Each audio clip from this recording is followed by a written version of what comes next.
കാര്യമല്ലല്ലോ, കുറെ കാര്യമല്ലോ, ഒരുപാട് കാര്യങ്ങൾ ചെയ്യുന്നുണ്ട്. പക്ഷേ കേരളത്തിന്റെ നല്ലൊരു മരുമകളാണ്. അപ്പോൾ അക്യുപഞ്ചറോ അതെന്താ പഞ്ചർ ഒട്ടിക്കുന്നതാണോ ഇങ്ങനെയൊക്കെയാണ് പറയാ. മരുന്നില്ലാത്ത ട്രീറ്റ്മെന്റ് ഉണ്ട്. വെയിൽ കൊണ്ടാ ഡിപ്രഷൻ മാറും. അപ്പോ ഇത് ഞാൻ ആദ്യമായിട്ട് അച്ഛനമ്മ എന്ന് പോലും പറയുന്നില്ല. അവരുടെ ആക്ഷനും അവരുടെ ബോഡി ലാംഗ്വേജും അവരുടെ ഒരു പ്രാകൃതം തന്നെ അതുപോലെ ആയിപ്പോയി. ഇങ്ങനെ പോകുമ്പോൾ ശരിക്കും പറഞ്ഞാൽ ലാഭമുണ്ടോ ഡോക്ടറെ? ശരിക്കും കാരണം സെലിബ്രിറ്റീസ് ഒക്കെ വരണമെങ്കിൽ ഭയങ്കര പൈസ ഉള്ള സ്ഥലത്തല്ലേ വരുള്ളൂ. അത്രയും പ്രീമിയം ക്വാളിറ്റി. അപ്പം സാധാരണക്കാർക്ക് ഇത് അഫോർഡ് ആകുമോ? പിന്നെ എങ്ങനെ പിടിച്ചു നിൽക്കുന്നു എന്ന് താങ്കൾ ചോദിച്ചാൽ അത് ദൈവം തമ്പുരാൻ മാത്രം അറിയാം.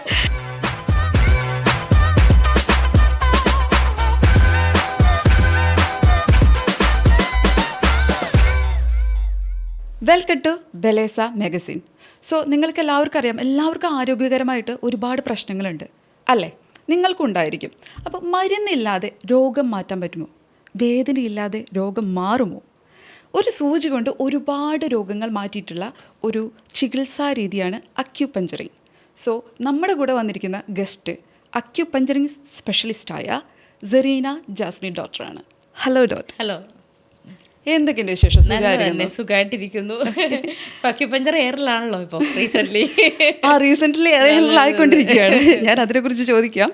ഓക്കെ, ഫസ്റ്റ് എനിക്ക് ചോദിക്കാനുള്ളത്, എങ്ങനെയാണ് അക്യുപഞ്ചറിലേക്ക് വന്നത്? അക്യുപഞ്ചറിലോട്ട് വളരെ യാദൃച്ഛികമായിട്ടെന്ന് വേണമെങ്കിൽ പറയാം. കാരണം ഞാൻ ഈ മേഖലയിലുള്ളതല്ല. ഞാൻ ഒരു മാത്സ് ഗ്രാജുവേഷനാണ് ഇവിടെ സെൻറ്റ് ട്രീസാസിലാണ് പഠിച്ചത്. ഞാൻ ലക്ഷദ്വീപുകാരിയാണ്, പക്ഷെ പഠിച്ചത് ഇവിടെയാണ്. അപ്പോൾ പിന്നെ അതൊക്കെ കഴിഞ്ഞിട്ട് എനിക്ക് ഒരു ഹെൽത്ത് ഇഷ്യൂസൊക്കെ വന്നായിരുന്നു ബേബി വന്നതിന് ശേഷം. അങ്ങനെ ഒരു സൈഡൊക്കെ കുറച്ച് പാരലൈസ്ഡ് പോലെയൊക്കെ ആയി. അങ്ങനെ അക്യുപഞ്ചർ ചെയ്തിട്ടാണ് അത് മാറിയത് ആക്ച്വലി. അപ്പോൾ ഞാൻ ഓർത്തു, ആദ്യം ഞാനിതൊന്നും വിശ്വസിച്ചില്ല. കുറച്ച് മുടിനാര ഇത്ര തിക്നെസ് ആയിട്ടുള്ള കുറച്ച് മുട്ട് സൂചി പോലത്തെ സാധനങ്ങളൊക്കെ കുത്തിവെച്ചാൽ ഇതൊക്കെ മാറോ അങ്ങനെയൊക്കെയുള്ളൊരു ഇതായിരുന്നു. പിന്നെ അതിനെക്കുറിച്ച് കൂടുതൽ അറിയാൻ നോക്കിയപ്പോൾ കുറച്ച് റിസർച്ചൊക്കെ ചെയ്ത് നോക്കിയപ്പോഴത്തേക്കും എനിക്ക് മനസ്സിലായത് ഇതൊരു സയൻറ്റിഫിക്കലി പ്രൂവൺ ആയിട്ടുള്ള ഒരു ചികിത്സാ രീതിയാണ്, സിസ്റ്റം ഓഫ് മെഡിസിൻ ആണ്. മാത്രമല്ല WHO വേൾഡ് ഹെൽത്ത് ഓർഗനൈസേഷൻ അംഗീകരിച്ചതാണ്. അപ്പോൾ അങ്ങനെയൊക്കെ വന്നപ്പോൾ ഞാൻ ഓർത്തു അത് കൊള്ളാമല്ലോ, അപ്പോൾ കുറച്ച് പഠിക്കാം അങ്ങനെയൊക്കെ വിചാരിച്ചിട്ടാണ് ഇതിൽ അങ്ങനെ ഒരു ഇവിടെ ഈ കേരളത്തിൽ എവിടെയും അതുപോലെ ഇന്ത്യയിൽ തന്നെ അങ്ങനെ മെഡിക്കൽ കോളേജൊന്നും ഇല്ല ഇതിനെ പഠിക്കാൻ. പിന്നെ ആദ്യം ഒരു ഡിപ്ലോമ, പിന്നെ master diploma, doctor of medicine, PhD, അങ്ങനെയാണ് ഇതിൻ്റെ ഒരു ഡ്യൂറേഷൻ പോകുന്നത്. അപ്പോൾ അങ്ങനെയാണ് അത് കംപ്ലീറ്റ് ചെയ്തെടുത്തത്. എല്ലാം ലക്ഷദ്വീപിൽ നിന്നാണ് പഠിച്ചത്? അല്ലല്ലോ, ഒരിക്കലും അല്ല. ഞാൻ കല്യാണം കഴിച്ചിരിക്കുന്നത് കേരളത്തിലാണ്. ഞാൻ കേരളത്തിൻ്റെ നല്ലൊരു മരുമകളാണ്. അപ്പോൾ അക്യുപഞ്ചറിങ് പഠിച്ചതും കേരളത്തിൽ നിന്നായിരുന്നു? അതെ അതെ, കേരളത്തിൽ നിന്ന് വെച്ചാൽ ഞാൻ പഠിച്ചത് തമിഴ്നാട്ടിലാണ്, കാരക്കുടി എന്ന് പറഞ്ഞ സ്ഥലത്താണ്. ഓക്കെ, ഇത് പ്രൊഫഷനാക്കിയിട്ട് എടുക്കുമ്പോൾ വളരെയധികം വെല്ലുവിളികൾ ഉണ്ടായിരിക്കുമല്ലോ. ഇപ്പോൾ പെട്ടെന്നൊരു പുതിയൊരു ആരോഗ്യ മേഖലയിലേക്ക് വന്നിരിക്കുകയാണ്. പലതരത്തിലുള്ള ഒരുപാട് ചികിത്സാ രീതികളുണ്ട്, അലോപ്പതി ഉണ്ട്, അപ്പോൾ ആയുർവേദം ഉണ്ട്. അപ്പോൾ എന്തൊക്കെ വെല്ലുവിളികളാണ് നേരിടേണ്ടി വന്നിട്ടുള്ള ആ ടൈമിൽ? വെല്ലുവിളികൾ എന്ന് പറയുമ്പോൾ ഒരുപാടുണ്ട്. കാരണം എന്ന് വെച്ചാൽ ആദ്യം തന്നെ ഇത് മിത്താണ് അല്ലെങ്കിൽ പ്ലാസിബോ എഫക്റ്റ് ആണെന്നൊക്കെയാണ് പറഞ്ഞത്. ഇപ്പോൾ ഹോമിയോപ്പതിനെ ആയുർവേദത്തെ പോലും അതായത് നിരസിക്കുന്ന ആൾക്കാരുണ്ട്. അപ്പോൾ ഇത് തീരെ മരുന്നില്ലാത്ത ചികിത്സ ആയതുകൊണ്ട് പൊതുവേ എന്താണെന്നറിയോ, നമ്മൾ ജനിച്ചത് മുതൽ നമ്മുടെ ഒരു മൈൻഡ് സെറ്റ് എന്ന് പറയുന്നത് രോഗം വന്നാൽ നമ്മൾ പോലും അറിയാണ്ട് ചോദിക്കുന്നത് അയ്യോ ഹോസ്പിറ്റലിൽ പോയില്ലേ, മരുന്ന് കഴിച്ചില്ലേ, ഇങ്ങനെയാണ് നമ്മൾ വരുന്നത്. അപ്പോൾ മരുന്നില്ലാത്തൊരു ചികിത്സ എന്ന് പറയുമ്പോൾ അതിനെക്കുറിച്ച് അവെയർ കൊടുക്കാനായിട്ട് ഭയങ്കര ടാസ്ക്കാണ്. സത്യം പറഞ്ഞാൽ അന്ന് കാസർഗോഡ് മുതൽ കന്യാകുമാരി വരെ എന്ന് വേണമെങ്കിൽ പറയാം ഫ്രീ അവെയർനെസ് ക്ലാസ്, ഫ്രീ ട്രീറ്റ്മെൻറ്റൊക്കെയാണ് ഞാൻ കൊടുത്തുകൊണ്ടിരുന്നത്.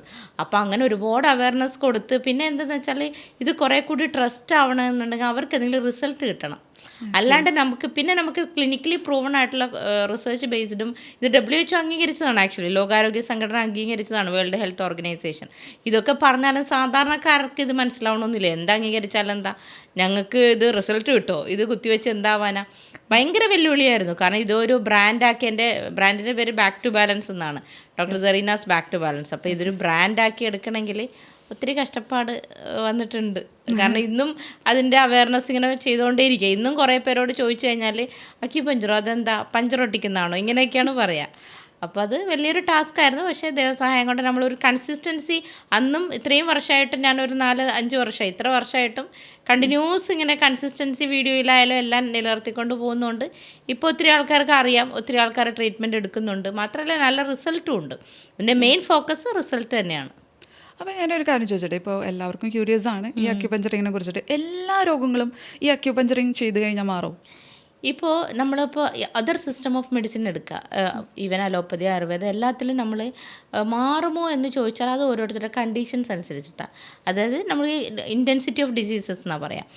പക്ഷേ നമ്മൾ അക്യുപഞ്ചർ പഠിക്കുമ്പോൾ പല രീതിയിൽ, ഇപ്പോൾ neuro acupuncture, paediatric acupuncture, gynaec acupuncture, അതുപോലെ പല രീതിയിലുള്ള അക്യുപഞ്ചർ സിസ്റ്റം ഉണ്ട്. അതിൽ ഒരുപാട് പഠിക്കാനുണ്ട് ഡെപ്തിൽ. അതിലെല്ലാം എല്ലാ രോഗത്തിനും ഉള്ള അക്യുപഞ്ചർ പോയിൻറ്റ്സും അതിൻ്റെ സ്റ്റിമുലേഷനും കാര്യങ്ങളൊക്കെ പറയുന്നുണ്ട്. അപ്പോൾ എല്ലാ രോഗത്തിനും ബാക്കിയുള്ളതുപോലെ തന്നെ ഇത് സിസ്റ്റമാറ്റിക്കലി പ്രൂവൺ ആയിട്ട് ഉള്ള കാര്യമാണ്, ഇത് ഫലപ്രദമാണ്. പക്ഷേ ചെയ്യേണ്ട രീതിയിലും ചെയ്യേണ്ട ഡ്യൂറേഷനിലും ചെയ്യണം. ഇപ്പോൾ ആയുർവേദത്തിലാണെങ്കിൽ അവർ പല പഥ്യവും പറയാറ് നമുക്കറിയാം. ചില ലേഹ്യങ്ങളും കഷായമൊക്കെ കുടിക്കുമ്പോൾ അവർ പറയും ഇറച്ചി കഴിക്കരുത്, മീൻ കഴിക്കരുത്, ഇങ്ങനെയൊക്കെ പറയും. പക്ഷേ നമ്മളിതെല്ലാം കഴിച്ചിട്ട് ഇത് കഴിക്കുമ്പോൾ ചിലപ്പോൾ ഫലിക്കണമെന്നില്ല. പക്ഷേ ഇതിൽ നമ്മൾ അങ്ങനെ യാതൊരുവിധ പഥ്യം പറയുന്നില്ല ആക്ച്വലി. പക്ഷേ ചില മാനദണ്ഡങ്ങൾ പറയുന്നുണ്ട്. ഇപ്പോൾ വൈകുന്നേരത്തെ ഭക്ഷണം കുറച്ച് നേരത്തെ കഴിക്കുക, ഭക്ഷണത്തോടൊപ്പം വെള്ളം കുടിക്കരുത്, ഭക്ഷണം കഴിച്ച് കഴിഞ്ഞ് അരമണിക്കൂർ കഴിഞ്ഞ് വെള്ളം കുടിക്കുക, രാത്രി 10 മണിയാകുമ്പോൾ കിടന്ന് ഉറങ്ങുക, ഇങ്ങനെയുള്ള കുറച്ച് ക്രൈറ്റീരിയാസ് ഉണ്ട്. ഇപ്പോൾ ഇതൊന്നും പാലിക്കാണ്ട് അല്ലെങ്കിൽ നമ്മൾ പറഞ്ഞ ഡ്യൂറേഷൻ അനുസരിച്ച് അവർ വന്നില്ല. ഇപ്പോൾ ഒരു 11 days ആണ് ഇതിൻ്റെ സിറ്റിംഗ് എങ്കിൽ 2 days കൊണ്ട് ആൾക്കാർ പറയും ഞങ്ങൾക്ക് ഇതിൽ റിസൾട്ടൊന്നും ഇല്ല എന്ന് പറയും. അപ്പോൾ this is not actually magic treatment, this a science. അപ്പോൾ മാജിക്കൽ അല്ലാത്തതുകൊണ്ട് നമുക്ക് മാജിക്കൊന്നും അറിയില്ല. അപ്പം നല്ല രീതിയിൽ നമ്മൾ പറയുന്ന പോലെ വന്നു കഴിഞ്ഞാൽ എല്ലാ രോഗത്തിനും ഇത് ഫലപ്രദമാണ്. അപ്പോൾ ഒരു ചെറിയൊരു ഡൗട്ട് ചോദിച്ചോട്ടെ. ഇപ്പോഴത്തെ എന്ന് വെച്ചിട്ടുണ്ടെങ്കിൽ കുട്ടികളൊക്കെ ഉണ്ടാവില്ല, വാശിക്കാരായ കുട്ടികളുണ്ടായിരിക്കും, അല്ലെങ്കിൽ മാനസിക സമ്മർദ്ദം, ഡിപ്രഷൻ, അതും ഒരു രോഗലക്ഷണമായിട്ട് കൂട്ടുന്നുണ്ട് ചിലവരൊക്കെ. അല്ലെങ്കിൽ ചിലർ പറയും ഉറക്കത്തിൽ മൂത്രമൊഴിക്കുന്ന അസുഖം ഉണ്ടാവുന്നത്, മീൻസ് യൂറിൻ പാസിങ്. അപ്പോൾ അങ്ങനെ പല ടൈപ്പ് ഓഫ് രോഗങ്ങളുണ്ട്. അപ്പോൾ ഇതിനൊക്കെ മരുന്നുണ്ടോ, ശരിക്കും മെഡിസിൻ ആയിട്ടുണ്ടോ? മരുന്നില്ല, ട്രീറ്റ്മെന്റ് ഉണ്ട്, മരുന്നില്ലാത്ത ട്രീറ്റ്മെന്റ് ഉണ്ട്. കാരണം എന്താ വെച്ചാൽ ബെഡ് വെറ്റിംഗ് ഇപ്പോൾ പൊതുവേ നമുക്കറിയാം, നമ്മുടെ എന്താ പറയുക ബ്രെയിനിലോട്ട് പോകുന്ന സിഗ്നൽസിൽ ഈ പറയുന്ന യൂറിനേഷൻ എന്നുള്ള അവസ്ഥ മനസ്സിലാവാത്തതുകൊണ്ട്, മീൻസ് അറിയാത്തതുകൊണ്ടാണ് യൂറിനേറ്റ് ചെയ്ത് പോകുന്നത്. അപ്പോൾ ചില ആൾക്കാർ അങ്ങനെയും വരാം, ചില ആൾക്കാർ യൂറിനറി ബ്ലാഡറിൽ എന്തെങ്കിലും വീക്ക്നെസ് ഉണ്ടെങ്കിൽ, മസിൽ വീക്ക്നെസ് ഉണ്ടെങ്കിലും വരാം. ഇപ്പോൾ കുട്ടികൾക്ക് നല്ല വലിയ ആൾക്കാർക്കും വരാം. ഇപ്പോൾ പ്രായമായ ആൾക്കാർക്കൊക്കെ ബ്ലാഡറിൻ്റെ മസിൽ വീക്ക്നെസ് കൊണ്ട് സംഭവിക്കാം. അപ്പോൾ ഇതൊക്കെ ഉള്ള ആൾക്കാർക്ക് നല്ല രീതിയിൽ 100% വേണമെങ്കിൽ പറയാം, നല്ല രീതിയിൽ ചികിത്സാ രീതി അക്യുപഞ്ചറിലുണ്ട് കേട്ടോ. ബെഡ് വെറ്റിംഗ് ഫുൾ മാറിപ്പോയ ആൾക്കാരുണ്ട്. എൻ്റെ യൂട്യൂബിലൊക്കെ അതിൻ്റെ ടെസ്റ്റിമോണിയിലൊക്കെ കൊടുത്തിട്ടുണ്ട്. പിന്നെ താങ്കൾ ചോദിച്ച ഈ ഡിപ്രഷൻ പോലെയുള്ള കാര്യങ്ങളെന്ന് പറയുമ്പം നമ്മുടെ ക്ലിനിക്കിലൊക്കെ 20 വർഷമായിട്ട് ഉറക്ക ഗുളിക മാത്രം കഴിച്ച് ഉറങ്ങുന്ന ആൾക്കാർ വന്നിട്ടുണ്ട്. കാരണം അവർക്ക് മരുന്നില്ലാണ്ട് ഉറങ്ങാൻ പറ്റത്തില്ല എന്നവർ പറയുന്നത്. അപ്പോൾ അങ്ങനെയുള്ള കണ്ടീഷൻസിനൊക്കെ 100% ക്യൂറാണ്. കാരണം എന്താണെന്ന് വെച്ചാൽ എന്താണ് ചിലപ്പം ഡിപ്രഷൻ എന്ന് പറയുമ്പോൾ പലരും പോകുന്നത് അവരുടെ മെൻ്റൽ കണ്ടീഷൻസിൽ. നമ്മൾ അടുത്ത ക്വസ്റ്റ്യൻ, ഇപ്പോൾ സാധാരണക്കാരായിട്ടുള്ള ഒരാളായാലും, ഇപ്പോൾ താങ്കളോട് ഒരു ഫ്രണ്ട് വന്ന് പറയാം, എടോ എനിക്ക് ഭയങ്കര ഡിപ്രഷനാണ്, ഭയങ്കര പാനിക് അറ്റാക്കൊക്കെയാണ്, വയ്യ, ടെൻഷനാണ്. അപ്പോൾ താങ്കൾ അടുത്ത ചോദ്യം, എന്താണോ തൻ്റെ പ്രോബ്ലം, കുടുംബത്തിൽ പ്രശ്നമുണ്ടോ, സാമ്പത്തിക ബുദ്ധിമുട്ടുണ്ടോ, ഇതൊക്കെയാണ് നമ്മുടെ അടുത്ത ചോദ്യം. അല്ലെങ്കിൽ കാമുകന്മാരാരെങ്കിലും ഇട്ടിട്ട് പോയോ, അല്ലേ, ഇങ്ങനെയൊക്കെയാണ് നമ്മൾ ചോദ്യങ്ങൾ വരാം. പക്ഷേ ആക്ച്വലി ഇതൊന്നും ആയിരിക്കണമെന്നില്ല ഒരു പക്ഷേ. ഇപ്പം നമ്മൾ പലപ്പോഴും ആസ് എ കൺസൾട്ടൻറ്റ് എനിക്ക് അതിശയം തോന്നിയ ചില കാര്യങ്ങൾ, എൻ്റെ OP റൂമിൽ വന്ന കേസസ്, ഇപ്പം നമ്മൾ ചിലപ്പം ചില ഫാമിലീനെ നോക്കിയിട്ട് പറയും ഇവർ നമ്മുടെ മാതൃകാ കുടുംബമായിട്ട് നമ്മൾ കാണണം, ഇവരെ കണ്ടുപഠിക്കണം എന്നൊക്കെ പറയുന്നില്ലേ. അത്തരം തരത്തിലുള്ള ഫാമിലീസ്, അതുപോലെ തന്നെ ഫിനാൻഷ്യലി ഹൈ സൗണ്ടുള്ള ആൾക്കാർ, ലക്ഷറി വീടായിരിക്കും, ലക്ഷറി വണ്ടികളായിരിക്കാം, പക്ഷേ ഇവർക്ക് ഡിപ്രഷനാണ്. അപ്പം നമ്മൾ എന്താ ചിന്തിക്കുക, ഇവർക്കും ഡിപ്രഷൻ, ഇവർക്ക് എന്ത് കാര്യം ഇരിക്കണം, പൈസ ഉണ്ട്, എല്ലാം ഉണ്ട്. അപ്പോൾ പക്ഷേ നമ്മൾക്ക് ഇതൊക്കെ എന്ന് പറഞ്ഞാൽ, ഇപ്പോൾ ഒരു ഉദാഹരണം പറഞ്ഞാൽ വൈറ്റമിൻ ഡിയുടെ ഡെഫിഷ്യൻസി ഉണ്ടെങ്കിൽ ഡിപ്രഷൻ വരാം. അപ്പോൾ നമ്മൾക്കൊരിക്കലും നമ്മുടെ ഫിനാൻഷ്യൽ ക്രൈസിസും കുടുംബ ഇതും അല്ലെങ്കിൽ ലവേഴ്സിൻ്റെ അഫേഴ്സിൻ്റെ പ്രശ്നങ്ങളും ഒന്നും അല്ല ഡിപ്രഷത്തിൻ്റെ മെയിൻ കാരണം നമുക്ക് പറയാൻ പറ്റുള്ളൂ. കാരണം ശാരീരിക ബുദ്ധിമുട്ട് കൊണ്ടും മാനസിക ബുദ്ധിമുട്ട് വരാം, മാനസിക ബുദ്ധിമുട്ട് കൊണ്ടും ശാരീരിക ബുദ്ധിമുട്ടും വരാം, മാനസികമായിട്ടുള്ള ബുദ്ധിമുട്ടുകൾ വരാം. അപ്പോൾ അതിന് ട്രീറ്റ്മെൻറ്റ് എന്ന് പറയുമ്പം സിമ്പിളാണ്.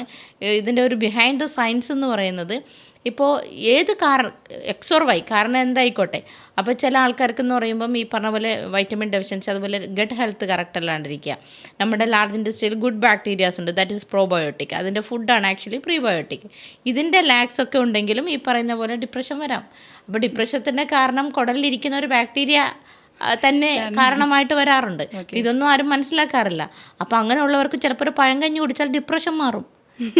സീരിയസ്ലി ഇത് പറയുമ്പോൾ ആൾക്കാർക്ക് അത്ര മനസ്സിലാവില്ല. ഒരു പഴങ്കഞ്ഞിയില്ലേ, കാരണം പഴങ്കഞ്ഞി എന്ന് പറയുമ്പം രാത്രിത്തെ ചോറും നല്ല പുളിച്ച തൈരും കൂടുമ്പോൾ ദാറ്റ് ഇസ് എ പ്രീബയോട്ടിക്. അത് നല്ലൊരു ഫെർമെൻറ്റേഷൻ നടന്നു കഴിഞ്ഞാൽ പ്രീബയോട്ടിക് ആയിട്ട് മാറും. അത് കഴിച്ചു കഴിഞ്ഞാൽ കുടലിൽ നല്ല ബാക്ടീരിയാസ് വരും, അതുപോലെ തന്നെ ഡിപ്രഷൻ മാറും. ഇനി വൈറ്റമിൻ ഡി ഡെഫിഷ്യൻസി എത്ര ഡി സപ്ലിമെൻറ്റ് കഴിച്ചാലും അവർക്ക് ചിലപ്പോൾ അബ്സോർപ്ഷൻ കപ്പാസിറ്റി കിട്ടണമെന്നില്ല. കാരണം എന്തെങ്കിലും മെറ്റബോളിക് ഡിസോർഡർ ഉണ്ടാവാം, തൈറോയിഡിൻ്റെ ഒക്കെ ഇഷ്യൂസ് ഉണ്ടെങ്കിൽ അവർക്ക് ഉപാപചയ പ്രവർത്തനങ്ങളൊന്നും നടക്കണമെന്നില്ല. വെയിൽ കൊണ്ടാൽ ഡിപ്രഷൻ മാറും. അപ്പോൾ ഇത് ഞാൻ അപ്പോൾ ഒരു വെയിൽ കൊണ്ടാൽ തീരാവുന്ന പ്രശ്നത്തിന് വെറുതെ ആവശ്യമില്ലാത്ത മെഡിക്കേഷൻസിൻ്റെ ആവശ്യകത വരുന്നില്ലല്ലോ. അപ്പോൾ മെഡിക്കേഷൻസ് ആവശ്യമുണ്ട്, ഇല്ലയെന്നല്ല. ഇപ്പം നമുക്ക് ബൈപ്പോളർ ഡിസോർഡർ, സ്കിസോഫീനിയ കണ്ടീഷൻ, ഇങ്ങനെയുള്ള ആൾക്കാർ മൾട്ടിപ്പിൾ പേഴ്സണാലിറ്റി ഡിസോർഡർ അങ്ങനെയൊക്കെയുള്ള, കാരണം ഓന്തിനെ പോലെ ആയിരിക്കും ഇപ്പോൾ കണ്ട, പിന്നെ മറ്റേ അന്യൻ സിനിമയിലുള്ള പോലെയൊക്കെ കാണിക്കുന്നതാണ്. അപ്പോൾ ഇതൊക്കെ നമ്മൾ ചിരിക്കാറില്ല, ഇതൊക്കെ ഒരു ഡിസോർഡറാണ് ആക്ച്വലി. അത് ചിലപ്പോൾ മരുന്ന് കഴിക്കേണ്ട അവസ്ഥയാണെങ്കിൽ മരുന്ന് കഴിക്കാം. നമ്മളുടെ അടുത്ത് അതിന് മരുന്ന് കഴിക്കാത്ത രീതിയിലുള്ള ട്രീറ്റ്മെൻറ്റ് സെക്ഷൻസ് ഉണ്ട്. അതെങ്ങനെയാണെന്ന് വെച്ചാൽ എന്ത് കാരണം കൊണ്ടുള്ള ടെൻഷൻസ് ആയാലും ആൻസൈറ്റി ആയാലും ഡിപ്രഷൻ ആയാലും ഇതെല്ലാം നമ്മുടെ ബ്രെയിനിൽ വരുന്ന ചില കെമിക്കൽ ചേഞ്ചസ് ആണ്.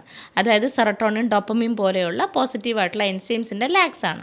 അപ്പോൾ അത് നമ്മൾ നീഡിൽ ചെയ്യുമ്പോൾ സ്വാഭാവികമായിട്ടും എന്താണ് സംഭവിക്കുന്നതെന്ന് വെച്ചാൽ ഈ സെറട്ടോണിൻ, ഡോപ്പമിൻ പോലെയുള്ള പോസിറ്റീവായിട്ടുള്ള എൻസൈംസിനെല്ലാം നമ്മൾ സ്റ്റിമുലേറ്റ് ചെയ്തെടുക്കുക ചെയ്യുക, ബൂസ്റ്റ് ചെയ്തെടുക്കുക ചെയ്യുക, without any drugs. Okay, nice. മരുന്നില്ലാണ്ട് തന്നെ. പക്ഷേ നമ്മളിപ്പോൾ ഞാൻ താങ്കളോട് നേരത്തെ പറഞ്ഞു പഴങ്കഞ്ഞി കുടിച്ചാൽ മതി, ഇത് വെയിൽ കൊണ്ടാൽ മതി. അപ്പം നമുക്ക് എന്താണ് ഡിപ്രഷത്തിൻ്റെ റീസൺ എന്നറിയണം. അപ്പം നമ്മളുടെ treatment this is not a symptomatic treatment അല്ല, നമ്മളിത് റൂട്ട് കോസ് നോക്കിയാൽ ട്രീറ്റ് ചെയ്യുക. അപ്പോൾ നമുക്ക് മൂലകാരണം, ഒരു രോഗത്തിൻ്റെ കാരണത്തെ കണ്ടുപിടിച്ച് കഴിഞ്ഞാൽ അത് വേറെ എപ്പാടെ എടുത്ത് മാറ്റാമല്ലോ, പിന്നെ അത് വരണ്ട. അപ്പോൾ ഞാനൊരു കാര്യം ചോദിച്ചിട്ട്, ഇപ്പോൾ കുട്ടികൾക്ക് മൊബൈൽ അഡീഷൻ ഉണ്ടെന്നൊക്കെ പറയാറുണ്ട്, എനിക്കറിയില്ല അത്. അപ്പോൾ അങ്ങനെ നമുക്കൊക്കെ ഉണ്ട്, പക്ഷേ അങ്ങനത്തെ ട്രീറ്റ്മെൻ്റ് ഒക്കെ ചെയ്യാറുണ്ടോ? ഉറപ്പായിട്ടും. കാരണം ഇപ്പോൾ ഈ റീസെൻ്റ്ലി കുറേ പേഷ്യൻസ് വന്നിട്ടുണ്ട്, അത് നമുക്ക് വീഡിയോ എടുക്കാനുള്ള ഒരു പെർമിഷൻ ഇല്ലാത്തതുകൊണ്ടാണ് എടുക്കാത്തത്. അവർക്ക് ഡി അഡിക്ഷൻ എന്ന് പറയുന്നത് ഒന്ന് മൊബൈൽ, അതുപോലെ ഡ്രഗ് അഡിക്ഷനും എല്ലാത്തിനും ആൽക്കഹോൾ അഡിക്ഷൻ, ADHD പോലെ അറ്റൻഷൻ ഡെഫിഷ്യൻസി ഉള്ള ആൾക്കാർ, ഹൈപ്പർ ആക്റ്റീവ് ആയിട്ടുള്ള ആൾക്കാർ, ചുമ്മാ വാശി എടുക്കുന്നവർ. അപ്പം ഇപ്പം നമ്മുടെ അവിടെ ഓട്ടിസ്റ്റിക് ആയിട്ടുള്ള കുട്ടികൾ വരുന്നുണ്ട്, അതുപോലെ തന്നെ സെറിബ്രൽ പാൾസി ഉള്ള കുട്ടികൾ വരുന്നുണ്ട്, അല്ലാണ്ട് തന്നെ ചുമ്മാ ഹൈപ്പർ ആക്റ്റീവായിട്ട് ഈ വാശിയുള്ള കുട്ടികൾ വരുന്നുണ്ട്, മൊബൈൽ അഡിക്ഷൻ ആയിട്ടുള്ള കുട്ടികളുണ്ട്. എനിക്ക് വളരെ ആസ് എ മദർ, ഞാനൊരു മദറാണ്, അപ്പോൾ എനിക്ക് ഭയങ്കര പേഴ്സണലി ഭയങ്കര ഹേർട്ടായിട്ടുള്ള അല്ലെങ്കിൽ ഫീലായിട്ടുള്ള, എത്ര നമ്മൾ കൺസൾട്ടൻ്റ് ആണ് ഡോക്ടറാണെന്നൊന്നും പറഞ്ഞിട്ട് കാര്യമില്ല, നമ്മളെല്ലാം പച്ച ഹ്യൂമൻ ബീങ്സ് ആണ്, എല്ലാ ഫീലിങ്സോട് കൂടി ഉള്ള ആൾക്കാരാണ് നമ്മൾ ഓരോരുത്തരും. അപ്പോൾ അബ്രോഡ് വർക്ക് ചെയ്യുന്ന പാരൻസാണ്, അവർക്ക് കുട്ടി എന്ന് പറയുന്നത് രണ്ടുപേരും വർക്കിംഗ് ആണ്. അപ്പോൾ ഈ കുട്ടീനെ അവിടെ ഉള്ളൊരു കെയർ ടേക്കർ ലേഡീനെ ഏൽപ്പിച്ചിട്ട് പോകുന്നു. അപ്പോൾ അവർക്ക് ഈസി വേയിൽ ജോലിയൊക്കെ ചെയ്യാൻ വേണ്ടി ഇവർ മൊബൈൽ വെച്ച് കൊടുക്കുമായിരുന്നു, അതുപോലെ TV കാണാൻ കാർട്ടൂൺ വെച്ച് കൊടുക്കുമായിരുന്നു. അവസാനം ഈ കുട്ടിയുടെ ബ്രെയിൻ ഡെവലപ്മെൻറ്റ് ഭയങ്കരമായിട്ട് കുറഞ്ഞിട്ട് ഈ കാർട്ടൂൺ കഥാപാത്രങ്ങളെ മാത്രം അനുകരിച്ചാണ് സംസാരിക്കുന്നത്. ഈവൻ അച്ഛനമ്മ എന്ന് പോലും പറയുന്നില്ല. അവരുടെ ആക്ഷനും അവരുടെ ബോഡി ലാംഗ്വേജും അവരുടെ ഒരു പ്രാകൃതം തന്നെ അതുപോലെ ആയിപ്പോയി, കാർട്ടൂൺ പോലെ ആയിപ്പോയി. അങ്ങനെ ബ്രെയിൻ ഡെവലപ്മെൻറ്റ് ഡിലേ ആയിപ്പോയി ആൾക്ക്. അപ്പോൾ അങ്ങനെയുള്ള അവസ്ഥ വരെ നമ്മുടെ അവിടെ വന്നിട്ട് നല്ല രീതിയിൽ ഇമ്പ്രൂവ്മെൻറ്റ് വന്ന ആൾക്കാരുണ്ട്. ആ പാരൻസ് അവരെ അച്ഛനമ്മ എന്നൊക്കെ വിളിച്ച് കുറച്ചൊക്കെ അറ്റൻഷനും അതുപോലെ കോൺസെൻട്രേഷനും കിട്ടിയതിന് ശേഷം അവരവിടെ വന്നിട്ട് ഭയങ്കരമായിട്ട് കരഞ്ഞ് നന്ദി പറഞ്ഞിട്ടുള്ള കുറേ കേസ് നമുക്കുണ്ടായിട്ടുണ്ട്. അപ്പോൾ അതുകൊണ്ട് ഈ മൊബൈൽ അഡിക്ഷനും കാർട്ടൂൺ അഡിക്ഷനും ഗെയിം അഡിക്ഷനും ഒക്കെ നമുക്ക് ട്രീറ്റ്മെൻറ്റ് ഉണ്ട്. ഓക്കെ, കൂടുതലായിട്ട് ഏത് ടൈപ്പ് ഓഫ് രോഗികളാണ് മാമിനെ സമീപിക്കാറ്? ആദ്യമൊക്കെ എന്ന് പറഞ്ഞാൽ വെറും വേദന സംബന്ധം, കാരണം ആൾക്കാർക്കൊരു തെറ്റിദ്ധാരണ ഉള്ളത് ഇത് മുട്ടുവേദന, കാൽവേദന, നെടുവേദനക്ക് മാത്രമാണ് ഇതുള്ളതെന്നുള്ളത്. പക്ഷേ ഇപ്പം നമ്മളുടെ അടുത്തെന്ന് പറഞ്ഞാൽ എല്ലാവരും കൈയൊഴിഞ്ഞ കേസൊക്കെ ഉണ്ടല്ലോ. ഇനിയിപ്പം നിങ്ങൾക്ക് ട്രീറ്റ്മെൻ്റ് ഒന്നുമില്ല, ഒരു ചുമരിൻ്റെ ഉള്ളിൽ ഒതുങ്ങിക്കൂടി പെയിൻ ആൻഡ് പാലിയേറ്റീവായിട്ടോ അല്ലെങ്കിൽ അങ്ങനെ എന്തെങ്കിലും, ചിലപ്പം ഫിസിയോതെറാപ്പി മാത്രം എന്തെങ്കിലും ചെയ്യാമില്ലെങ്കിലും ട്രീറ്റ്മെൻ്റ് ഒന്നും ഇനിയില്ല എന്നൊക്കെ പറഞ്ഞു വിടുന്ന ആൾക്കാരാണ് കൂടുതൽ വരുന്നത്. അതാണ് എനിക്ക് കൂടുതലും ഒരു ക്യൂരിയോസിറ്റിയും. ഇപ്പം നമുക്ക് അതിനൊരു ഉദാഹരണം പറഞ്ഞാൽ, ഇപ്പോൾ നമുക്ക് ഒരു സ്കൂളിൽ പരീക്ഷയ്ക്ക് മാർക്ക് കിട്ടുന്നത് എപ്പോഴും 100-ൽ 99, 99.5, 98 മാർക്കൊക്കെ കിട്ടിയ ആൾക്കാരെ സംബന്ധിച്ചിടത്തോളം 95 അല്ലെങ്കിൽ 96 കിട്ടിക്കഴിഞ്ഞാൽ അവർക്ക് ഭയങ്കര സങ്കടമായിരിക്കും. എപ്പോഴും 99 കിട്ടുന്നതാണ് അല്ലെങ്കിൽ 100 കിട്ടുന്നതാണെന്ന് പറഞ്ഞ് വിഷമം കൊണ്ട് കമന്നടിച്ച് കരയും. നേരെ മറിച്ച് എപ്പോഴും ജസ്റ്റ് പാസ് മാർക്ക് അല്ലെങ്കിൽ ഒരു 17, 17, 18 കിട്ടുന്ന ഒരാൾക്ക് ഒരു 20 എങ്ങനെ കിട്ടിക്കഴിഞ്ഞാൽ അവർ ആർമാദിക്കും. എപ്പോഴും 17-ൽ നിൽക്കുന്ന ഞാൻ ഇന്ന് എനിക്ക് 20 മാർക്ക് ഉണ്ടെന്നൊക്കെ പറയുമ്പോൾ അവരെ സമയം ഭയങ്കര എക്സൈറ്റഡാണ്. എന്ന് പറഞ്ഞ പോലെ ഒരു കാലോ കയ്യോ തീരെ അനങ്ങാത്ത ഒരാളെ സംബന്ധിച്ചിടത്തോളം നമ്മളുടെ ഇപ്പോൾ എന്നോടൊരാൾ ലോകത്തിലെ ഏറ്റവും വലിയ ഭാഗ്യവാൻ ആരാണ് എന്നൊക്കെ ചോദിച്ചു കഴിഞ്ഞാൽ ഞാൻ പറയുന്നത് നമുക്ക് രാവിലെ ഉറങ്ങി എണീറ്റിട്ട് പരസഹായം ഇല്ലാണ്ട് ടോയ്ലറ്റിൽ പോകാൻ പറ്റുന്നുണ്ടോ, അവരാണ് ലോകത്തിലെ ഏറ്റവും ലക്കിയസ്റ്റ് ആൾക്കാർ. സീരിയസ്ലി. അപ്പം ഇവർക്ക് അതുപോലും പറ്റാത്ത ആൾക്കാരാണ് വരുന്നത്. അവരെ സംബന്ധിച്ചിടത്തോളം ജസ്റ്റ് ഒന്ന് ആരുടെയും കൈ പിടിക്കാണ്ട് വാഷ്റൂമിലൊന്ന് പോയി എന്ന് പറഞ്ഞാൽ ഈ പറഞ്ഞ ഈ 17 മാർക്ക് കിട്ടിയിട്ട് 20 മാർക്ക് കിട്ടിയ ആൾക്കാരുടെ അവസ്ഥയായിരിക്കും. അവർക്ക് അത്രയെങ്കിലും ആയല്ലോ. മനസ്സിലാവുന്നുണ്ടോ? അല്ലാത്തവരെ സംബന്ധിച്ചിടത്തോളം ഫുൾ എല്ലാ പെയിനും മാറിയാലും പറയും ഇവിടെ ചെറുതായിട്ടൊരു ഇത് കുറച്ചുകൂടി ഒന്ന് മാറാനുണ്ടെന്നുള്ള രീതിയിൽ അവരെ സംബന്ധിച്ചിടത്തോളം വീണ്ടും വീണ്ടും ആ ഒരു ഇതിലാണ് വരിക. അപ്പം നമുക്ക് ഏറ്റവും കൂടുതൽ ക്യൂരിയോസിറ്റിയും അതുപോലെ എക്സൈറ്റഡും ആയിട്ടുള്ളത് ഒരുപാട് കേസുണ്ട്. ഞാൻ യൂട്യൂബിൽ കൊടുത്തിട്ടുണ്ട് ടെസ്റ്റിമോണിൽ. ഒരു 24 വർഷമായിട്ട് ബെഡ് റിഡൻ ആയിട്ടുള്ളൊരു ലേഡി വന്നിട്ട് വിത്തിൻ 1 മന്ത് നടന്നു പോയ അവസ്ഥ. അത് MS കേസായത്. അതായത് മൾട്ടിപ്പിൾ സ്ക്ലിറോസിസ് എന്ന് പറഞ്ഞാൽ അതിന് പ്രത്യേകിച്ച് ട്രീറ്റ്മെൻ്റ് ഒന്നും ഇല്ല എന്ന് പറഞ്ഞാൽ കൈയൊഴിഞ്ഞ കേസാണ്. അപ്പം അങ്ങനെയുള്ള ആൾക്കാരൊക്കെയാണ് കൂടുതലും ഇപ്പോൾ അങ്ങനെ വരുന്നതും. എനിക്കതാണ് കൂടുതൽ ഇഷ്ടവും. കാരണം ഈ 17 മാർക്ക് കിട്ടിയവരെ 20 മാർക്കിലോട്ട് എത്തിക്കുക എന്നുള്ളതാണല്ലോ. അപ്പോൾ അങ്ങനെയുള്ള കാര്യങ്ങൾ ഇപ്പോൾ അവിടെ ഫിസിയോതെറാപ്പി ഉണ്ട്, ആയുർവേദം ഉണ്ട്, നാച്ചുറോപ്പതി ഉണ്ട്, ഞാൻ പ്രാക്ടീസ് ചെയ്യുന്ന ന്യൂറോ ആക്യുപഞ്ചറാണ്, കപ്പിങ്, പല രീതിയിൽ നമ്മൾ ഇൻ്റഗ്രേറ്റ് ചെയ്തിട്ടാണ് ട്രീറ്റ്മെൻറ്റ് കൊടുക്കുന്നത്. അപ്പം അതുകൊണ്ടാണ് ഈ ഫാസ്റ്റ് റിസൾട്ട് നമുക്ക് കിട്ടുന്നതും. അപ്പം അങ്ങനെയുള്ള കുറേ കാര്യങ്ങൾ. പിന്നെ കൂടുതലും ഈ ഓട്ടിസം, സെറിബ്രൽ പാൽസി ഉള്ള കുട്ടികൾക്കൊക്കെ ഫ്രീ ട്രീറ്റ്മെൻറ്റാണ്, 100% ഫ്രീയാണ്, കുട്ടികൾക്കെല്ലാം ഫ്രീയാണ്.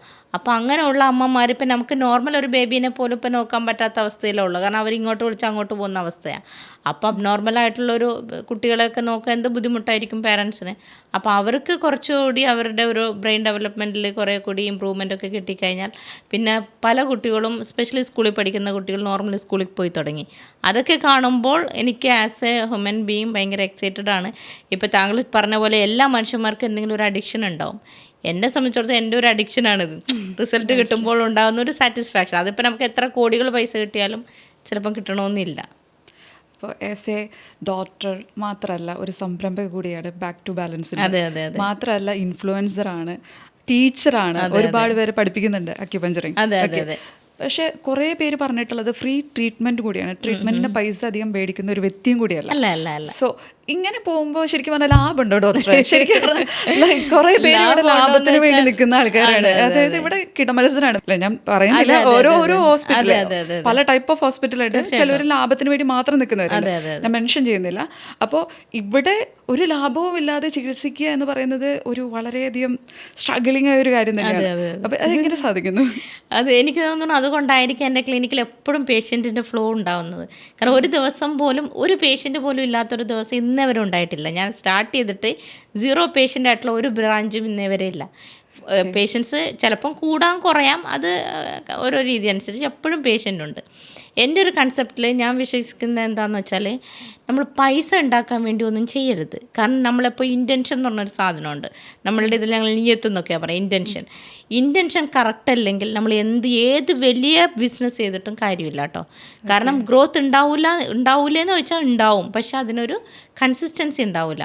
അപ്പം നമ്മൾ ചിലപ്പം പൈസ മാത്രം എയിം ചെയ്തുകൊണ്ട് ഒരു കാര്യം ചെയ്ത് കഴിഞ്ഞാൽ 1-2 വർഷം കൊണ്ട് ചിലപ്പം ഭയങ്കരമായിട്ട് ഉയർച്ച ഉണ്ടാവും. ഉയർച്ചയുടെ കൊടുമുടിയിൽ പോയി നിന്നിട്ട് ടപ്പാന്നും പറഞ്ഞിട്ട് താഴെ പെട്ടെന്ന് വീഴും. അപ്പം ഈ താഴ്ചയുടെ ആഘാതം ഭയങ്കര വലുതുമായിരിക്കും. അപ്പോൾ നമുക്കെല്ലാവർക്കും അറിയാം പൈസ മാറ്ററി ആണ്, പൈസ വേണം. 10-30 സ്റ്റാഫ് ഉണ്ട് എനിക്ക്. അപ്പോൾ ഇത്രയും വലിയ റെൻറ്റാണ്, 6000 സ്ക്വയർ ഫീറ്റിലുള്ള ഒരു ക്ലിനിക്കാണ്. അപ്പോൾ റെൻറ്റ് തന്നെ എറണാകുളത്തെ സംബന്ധിച്ചിടത്തോളം താങ്കൾക്കറിയാം നല്ല റെൻറ്റാണ്. അപ്പോൾ ഇത്രയും സ്റ്റാഫിന് സാലറി കൊടുക്കണം, പൈസ വേണം, വേണ്ടാന്നല്ല. പക്ഷെ അത് മാത്രമാണ് ലക്ഷ്യം വെച്ചിട്ട് ചെയ്യാൻ പറ്റില്ല. കാരണം ഞാൻ ചെയ്യുന്നത് ഒരു ഹ്യൂമൻ ബീയിങ്ങിനെ ട്രീറ്റ് ചെയ്യുന്ന ഒരു സർവീസ് ഓറിയൻറ്റഡ് ആണ്. അതിൽ ഹ്യൂമാനിറ്റി ഇല്ലാണ്ട് ഒരു ഹ്യൂമൻ ബീയിങ്ങിനെ എങ്ങനെയാണ് നമുക്ക് തൊടാൻ സാധിക്കുക? അതൊന്നും പോസിബിൾ അല്ല. അപ്പോൾ പൈസയുടെ പുറകെ ഞാൻ ഇന്നേ വരെ ഓടിയിട്ടില്ല. അതുകൊണ്ട് തന്നെ പൈസ എൻ്റെ പുറകെ വരുന്നുണ്ട്. അപ്പോൾ ഒരു വഴിയിലല്ലെങ്കിൽ വേറൊരു വഴിയിൽ നിന്ന് അത് പൈസ വന്നോളും, അങ്ങനെ വിശ്വസിക്കുന്ന ഒരു വ്യക്തിയാണ് ഞാൻ. അല്ലാണ്ട് പൈസ ഇല്ലാത്തതിൻ്റെ പേരിലൊന്നും അവിടെ ആരും ചികിത്സ കിട്ടാണ്ട് പോകും. ആദ്യം പൈസ മേടിച്ചിട്ട് OP റൂമിൽ അടുത്തിവിടുക, അങ്ങനെയൊന്നുമില്ല. പിന്നെ പലർക്കും സംശയം അവിടെ ഒത്തിരി സെലിബ്രിറ്റീസ് വരുന്നുണ്ട്. അപ്പോൾ ആൾക്കാർക്ക് ചെറിയൊരു തെറ്റിദ്ധാരണ, അത് ചിലപ്പോൾ ഈ വീഡിയോയിലൂടെ ആൾക്കാർക്ക് അത് മാറട്ടെ. കാരണം സെലിബ്രിറ്റീസൊക്കെ വരണമെങ്കിൽ ഭയങ്കര പൈസ ഉള്ള സ്ഥലത്തല്ലേ വരുള്ളൂ. അത്രയും പ്രീമിയം ക്വാളിറ്റി. അപ്പോൾ സാധാരണക്കാർക്ക് ഇത് അഫോർഡ് ആകുമോ? അങ്ങനെയൊക്കെയുള്ള ചെറിയ തെറ്റിദ്ധാരണ ഉണ്ട്. സാധാരണക്കാർക്കും അഫോർഡാവും. 100-300 രൂപയാണ് നമ്മൾ അക്യുപഞ്ചർ ട്രീറ്റ്മെൻറ്റൊക്കെ മേടിക്കുന്നത്. ഓക്കെ. അതൊന്നും ഒട്ടും ഇപ്പം നമ്മളൊരു ഡെയിലി ഒരു അൽഫാമും ഷവർമയൊക്കെ കഴിക്കുന്ന പൈസയാണ്. അത് കഴിക്കുമ്പോൾ സ്വാഭാവികമായിട്ട് ഹെൽത്ത് പോവുക ചെയ്യുക. ഇതാകുമ്പം ഹെൽത്ത് ശരിയാവുകയല്ലേ ചെയ്യുക. അപ്പം അങ്ങനെ വലിയ എക്സ്പെൻസ് ആയിട്ടുള്ളൊരു ചികിത്സാ രീതിയല്ല. പിന്നെ ഏറ്റവും വലിയൊരു എക്സ്പെൻസ് എന്ന് പറയുമ്പോൾ നമുക്കിപ്പോൾ ഒരു കപ്പിംഗ് ഒക്കെ ആണെങ്കിൽ 10-20 കപ്സ് യൂസ് ചെയ്യും. യൂസ് ചെയ്ത കപ്സ് നമ്മൾ ആരുടെയും അവിടെ കീപ്പ് ചെയ്യത്തില്ല, അവരവരുടെ കയ്യിൽ തന്നെ കൊടുത്തു വിടുക ചെയ്യുക. അപ്പോൾ കപ്പിൻ്റെ റേറ്റ് എല്ലാം എങ്ങനെ പോയാലും 2000-ൽ കൂടുതലുള്ള ചികിത്സ ഒന്നും അവിടെ ഇല്ല. ഓക്കെ. നമ്മളിപ്പോഴത്തെ ഒരു സാധാരണക്കാർ പോലും ഒരു ഉടുപ്പ് മേടിക്കുന്നത് 2000-ൻ്റെ ഒക്കെ അല്ലേ ഡ്രസ്സൊക്കെ മേടിക്കുന്നത്. അപ്പോൾ 2000-ൽ കൂടുതലുള്ള ട്രീറ്റ്മെൻറ്റ് ഇല്ല എന്ന് പറഞ്ഞാൽ പിന്നെ നിങ്ങൾക്ക് മനസ്സിലാക്കാമല്ലോ അത് അത്ര വലിയ എക്സ്പെൻസ് അല്ല. പിന്നെ എങ്ങനെ പിടിച്ചു നിൽക്കുന്നു എന്ന് താങ്കൾ ചോദിച്ചാൽ അത് ദൈവം തമ്പുരാൻ മാത്രം അറിയാം. കാരണം ഞാൻ പൈസക്ക് വേണ്ടി ഒന്നും ചെയ്തിട്ടില്ല, ഇതുവരെ ചെയ്തിട്ടില്ല. സത്യം പറഞ്ഞാൽ ഇപ്പോഴും ഇപ്പം എൻ്റെ ഹസ്ബൻഡായാലും എൻ്റെ ഏറ്റവും അടുത്തറിയുന്ന സുഹൃത്തുക്കളായാലും പറയുന്നത് നീ ഇതിനൊരു പ്രൊഫഷണലാക്കി ഇതുവരെ എടുത്തിട്ടില്ല. This is A passion. കാരണം പാഷനും പ്രൊഫഷനും രണ്ടാണ്. അപ്പോൾ എപ്പോഴും പ്രൊഫഷണലാക്കുമെന്ന് പറഞ്ഞു. അപ്പോൾ എന്താണ് ഈ പ്രൊഫഷണൽ എന്ന് എനിക്കറിയില്ല. പലപ്പോഴും പറയും ഇത്രയും വലിയ സംരംഭകരല്ലേ, 4 ബ്രാഞ്ചുണ്ട്, അപ്പോൾ അതിൻ്റെ ജാടയില്ല. അപ്പോൾ ഈ ജാട കാണിക്കണമാണോ പ്രൊഫഷണലിസം ഒന്നും എനിക്കറിയില്ല. എന്നെ സംബന്ധിച്ചിടത്തോളം ഞാൻ റോ ആയിട്ടുള്ളൊരു വ്യക്തിയാണ്. ഞാൻ വരുന്ന എൻ്റെ ലക്ഷദ്വീപിലെ ഒരു കൾച്ചർ എന്ന് പറഞ്ഞാൽ എല്ലാവർക്കും മനസ്സിലാവും. അപ്പോൾ അതിൻ്റെ ഒരു സിൻസിയറിറ്റി കാണിക്കണം, കമ്മിറ്റ്മെൻറ്റ് കാണിക്കണം. വരുന്ന പേഷ്യൻസിനെ നമ്മുടെ വീട്ടിലെ ഒരു അംഗത്തിനൊരു രോഗം വന്നാൽ നമ്മൾ അങ്ങനെ തന്നെ രോഗം വന്ന് മരിക്കട്ടെ എന്നും പറഞ്ഞ് നമ്മൾ പറയുമോ? ഇല്ലല്ലോ. നമ്മളെങ്ങനെ ട്രീറ്റ് ചെയ്യും? അവരെ മാക്സിമം എങ്ങനെയൊക്കെ പറ്റുമോ അങ്ങനെയൊക്കെ ചികിത്സിക്കും. അപ്പോൾ എൻ്റെ സ്റ്റാഫിനോട് ഞാൻ പറയുന്നത് അങ്ങനെയാണ്, വരുന്ന പേഷ്യൻസിനെ നിങ്ങളുടെ വീട്ടിലെ അച്ഛനോ അമ്മയോ അനിയനോ ജ്യേഷ്ഠനോ അനിയത്തിയോ ജ്യേഷ്ഠത്തിയോ ആയിട്ട് കാണാൻ പറ്റുന്നവർ ഇവിടെ മതി, അല്ലാത്തവർ നിൽക്കണ്ട. അപ്പോൾ അങ്ങനെയാണ് നമ്മളവിടെ ട്രീറ്റ്മെൻറ്റ് കൊടുക്കുന്നത്. ഒരു പക്ഷേ അതുകൊണ്ടായിരിക്കാം ഈ പറഞ്ഞ യൂണിവേഴ്സിലും ഈ എത്തിക്സും കാര്യങ്ങളൊക്കെ പാലിക്കുന്നതുകൊണ്ട് ഈ യൂണിവേഴ്സ് തന്നെ വിടൂല, കൈ വിടൂല എന്നുള്ളൊരു ഉറപ്പ് ഇങ്ങനെ ഉണ്ട്. അത്രേ ഉള്ളൂ. അപ്പോൾ ഞാനൊരു കാര്യം ചോദിച്ചിട്ട്, ഇപ്പോൾ ഒരു ചികിത്സയ്ക്ക് രോഗി വന്നാൽ എത്ര സീറ്റിംഗ് വരെ ഉണ്ടായിരിക്കും? നമുക്ക് ഫസ്റ്റ് സിറ്റിംഗ് എന്ന് പറഞ്ഞാൽ 11 ഡേയ്സ് വരണം. ഇപ്പോൾ എല്ലാവർക്കും 11 ഡേയ്സ് കണ്ടിന്യൂസ് വരാൻ പറ്റണമെന്നില്ല. ഒന്നിരിക്കൽ ഡെയിലി വരാം, ഓൾട്ടർനേറ്റീവ് ഡേയ്സ് വരാം, 3 ഡേയ്സ് ഗ്യാപ്പിൽ വരാം, അല്ലെങ്കിൽ വീക്കിലി വൺസ് എങ്കിലും. മാക്സിമം ഡ്യൂറേഷൻ ബ്രേക്ക് എന്ന് പറയുന്നത് വീക്കിലി വൺസ് ആണ്. അല്ലാന്നുണ്ടെങ്കിൽ നമ്മുടെ ക്ലിനിക്കിനോട് ചേർന്ന് തന്നെ അവിടെ ഒരു താമസിക്കാനുള്ള ഒരു ലോഡ്ജിങ് ഫെസിലിറ്റീസ് ഉണ്ട്. നമ്മളുടെ അല്ല, വേറെ ആൾക്കാരുടെ അത്. പക്ഷെ എന്നാൽ അവർക്ക് ഉപകാരമാണ്. കാരണം അതേ ഫ്ലോർ ആയതുകൊണ്ട് അവിടെ താമസിച്ച് നമുക്ക് ട്രീറ്റ്മെൻറ്റ് എടുക്കാം. അങ്ങനെ ഒത്തിരി പ്രവാസികൾ വരുന്നുണ്ട് കേട്ടോ. അവിടെ താമസിച്ചിട്ട് നമ്മുടെ ഫ്ലോറിൽ തന്നെ ആയതുകൊണ്ട് അവർക്ക് എളുപ്പമാണ് വരാൻ. അങ്ങനെ താമസിച്ച് ട്രീറ്റ്മെൻറ്റ് എടുക്കുന്നുണ്ട്. അല്ല നമുക്ക് അഡ്മിറ്റ് സൗകര്യങ്ങൾ പോലെ ഒന്നുമില്ല, പക്ഷേ അഡ്മിറ്റ് പോലെ തന്നെയാണല്ലോ ഉള്ളത്. കാരണം അവിടെ ഉള്ളത് കൊണ്ട് അവർക്ക് നേരെ ഞങ്ങളുടെ OP-യിലോട്ട് നേരെ വരാമല്ലോ. ഓക്കെ. ഇപ്പോൾ ഒരു സംരംഭം തുടങ്ങുമ്പോൾ തന്നെ ഭയങ്കര അധികം വെല്ലുവിളികളുണ്ടായിരിക്കും. മാമിനായിരിക്കും ഒരുപാട് വെല്ലുവിളികളുണ്ടായിരിക്കും. അപ്പോൾ ഒരു മീഡിയയ്ക്ക് മാം പറഞ്ഞിട്ടുണ്ടായിരുന്നു, അതായത് എനിക്ക് ഒരുപാട് നെഗറ്റീവ് ഉണ്ടായിട്ടുണ്ട്, ഒരുപാട് പേര് എന്നെ ചവിട്ടിത്താത്താൻ നോക്കിയിട്ടുണ്ട്. അതെന്തായിരുന്നു, എങ്ങനെയായിരുന്നു അതൊക്കെ ഉണ്ടായത്? അത് എങ്ങനെയൊക്കെ ആരോ പറഞ്ഞ് ഇങ്ങനെ മാവുള്ള മരത്തിന്മേലെ ഏറ് കൊള്ളുള്ളൂ എന്നൊക്കെ പറഞ്ഞ് ആശ്വസിപ്പിക്കും പലരും. പക്ഷേ ഈ മാവുമ്മേലെ ഏറ് കൊള്ളൂ എന്ന് പറഞ്ഞാൽ ഏറ് കൊള്ളാനായിട്ട് ഈ മാവിൻ്റെ ഈ എന്താ പറയുക മരമെങ്കിലും വേരെങ്കിലും ഉണ്ടാവണ്ടേ, എന്നാലേ ഏറ് കൊള്ളാനായിട്ട് മാവെങ്കിലും ഉണ്ടാവുള്ളൂ. അപ്പോൾ ഈ ഏറ് കൊള്ളാൻ പോലും മരം പോലും ഇല്ലാത്ത അവസ്ഥയിലോട്ട് ഈ കടയപ്പാടെ വെട്ടിക്കഴിഞ്ഞാൽ എങ്ങനെ ഇരിക്കും? അതേപോലത്തെ അവസ്ഥയിലാണ്. പക്ഷേ ഈ ആശ്വസിപ്പിക്കാൻ വരുന്നവർ അവർ പറയും സാരല്ലടാ, കാരണം നിനക്ക് നീ ഭയങ്കര സംഭവമാണ്, മാവുള്ള മരത്തിന്മേൽ ഏറ് കൊള്ളുള്ളൂ, അങ്ങനെയൊക്കെ വേണം എന്നൊക്കെ ഉള്ള രീതിയിൽ ആൾക്കാർ പറയും. പക്ഷേ ഞാൻ അതിനെ എടുക്കണമെന്ന് വെച്ചാൽ ഒന്ന് മരുന്നില്ലാത്ത ചികിത്സ. പക്ഷേ എന്നെ ഒരിക്കലും മരുന്ന് കൊടുക്കുന്ന സിസ്റ്റർക്കാർ എന്നെ ഇതുവരെ ഉപദ്രവിച്ചിട്ടോ അല്ലെങ്കിൽ വേറെ എന്തെങ്കിലും ചെയ്തിട്ടോ ഒന്നുമില്ല കേട്ടോ. ഈവൻ കാരണം IMA പോലെയുള്ള ആൾക്കാരും ബാക്കി ആയുർവേദ ആയുഷിൻ്റെ ഡിപ്പാർട്ട്മെൻറ്റായാലും എല്ലാവരും എന്നോട് നല്ല രീതിയിൽ തന്നെ ഇന്നേ വരെ അങ്ങനെ ഒരു ബാഡ് കമൻറ്റ് പോലും അവരിൽ നിന്നുള്ളതായിട്ട് എൻ്റെ അറിവിലില്ല.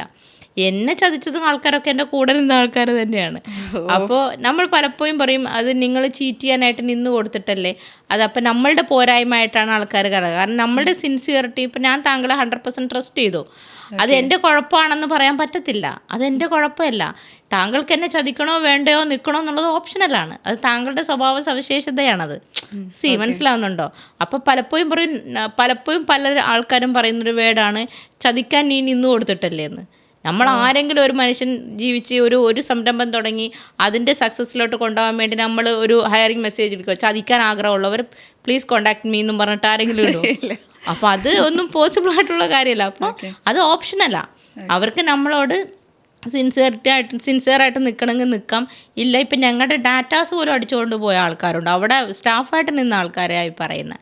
സ്റ്റാഫായിട്ട് നിന്നിട്ട് അതും യൂട്യൂബിലൊക്കെ വളരെ പ്രഗത്ഭരായിട്ട് നിൽക്കുന്ന ഭയങ്കര ഓക്സ്ഫോർഡ് ഡിക്ഷണറി പോലെയൊക്കെ സംസാരിക്കുന്ന, പ്രത്യേകിച്ച് ഒരു കമ്മ്യൂണിറ്റീനെ ഞാൻ പറയുന്നില്ല, ഇസ്ലാമിക് കമ്മ്യൂണിറ്റിയിൽ നിന്നിട്ട് ഇസ്ലാമിനെ കുറിച്ചൊക്കെ സംസാരിച്ച് വാദോരാണ്ട് സംസാരിച്ച് അതിനെ ശാസ്ത്രീയമായിട്ടൊക്കെ എക്സ്പ്ലെയിൻ ചെയ്യുന്ന അങ്ങനെയൊക്കെ ഉള്ള ഒരു വ്യക്തി. ഇത് കാണുന്നുണ്ടെങ്കിൽ അദ്ദേഹം ആണ് അത്. പേരെടുത്ത് ഞാൻ പറയുന്നില്ല, പക്ഷേ ഈ റീസെൻ്റ്ലി തന്നെ ഞാനൊരു പത്രസമ്മേളനം വിളിക്കുന്നുണ്ട്. അതിലെന്തായാലും ഞാൻ പേര് വെളിപ്പെടുത്തും. കാരണം ഒരു റീസണും ഇല്ലാണ്ടാണ് അദ്ദേഹം നമ്മളെ കൂടെ നിന്നിട്ട് അദ്ദേഹം ഒരു എത്തിക്സിന് നിരക്കാത്തൊരു കാര്യം എന്നോട് പറഞ്ഞു ചെയ്യാൻ. ചില ബിസിനസ് സ്ട്രാറ്റജി കൊണ്ടുവന്നു. ഇപ്പോൾ എന്നെ സംബന്ധിച്ചിടത്തോളം ക്യാൻസർ 4th സ്റ്റേജിലുള്ള ആൾക്കാർ വരെ അവിടെ വരുന്നുണ്ട്. അവർക്കൊക്കെ നമ്മൾ ഫ്രീ ട്രീറ്റ്മെൻറ്റ് കാര്യങ്ങളൊക്കെയാണ് കൊടുക്കുന്നത്. പക്ഷേ ഇപ്പോൾ ഒരു DNA ടെസ്റ്റ് അല്ലെങ്കിൽ നമുക്ക് പിന്നീട് അറിയാൻ പറ്റുന്ന ഒരു ടെസ്റ്റ് പോലെ നമ്മുടെ കയ്യിൽ പറഞ്ഞു കഴിഞ്ഞാൽ അതിന് ഓൾമോസ്റ്റ് 6,000 സംതിങ് ആണ് അതിൻ്റെ റേറ്റ്. പക്ഷേ ഇവർ പറയുന്നത് 12,000 20,000 ഇത് ഞാൻ ചെയ്യിപ്പിക്കണം. അപ്പോൾ ഇത് ചെയ്യിപ്പിച്ചുകൊണ്ട് എന്താ ഗുണമെന്ന് ചോദിച്ചപ്പോൾ പറഞ്ഞു പ്രിക്യൂഷൻ എടുക്കാൻ പറ്റും. കാരണം അവർക്ക് ഇപ്പോൾ 5 വർഷം കഴിഞ്ഞാൽ അവർക്ക് ബ്രസ്റ്റ് ക്യാൻസർ വരും, ബ്ലഡ് ക്യാൻസർ വരും. ഇതൊക്കെ അറിഞ്ഞാൽ അവരുടെ കയ്യിൽ തന്നെ അതിനുള്ള സൊല്യൂഷനുണ്ട്. എന്തോ വൈറ്റമിൻ സപ്ലിമെൻറ്റോ എന്തോ ഒരു പ്രൊഡക്റ്റൊക്കെ ഉണ്ട്. അത് കൊടുത്തിട്ട് അവരെ നമുക്ക് റീക്കവറി ആക്കാം, വരാണ്ടിരിക്കാം. പക്ഷേ എനിക്ക് എൻ്റെ എത്തിക്സിന് നിരക്കാത്ത പോലെയാണ് എനിക്ക് ഫീൽ ചെയ്തത്. അപ്പോൾ ഞാൻ അതിനെ ഒപ്പോസ് ചെയ്തു. എനിക്കത് പറ്റത്തില്ല എന്ന് പറഞ്ഞു.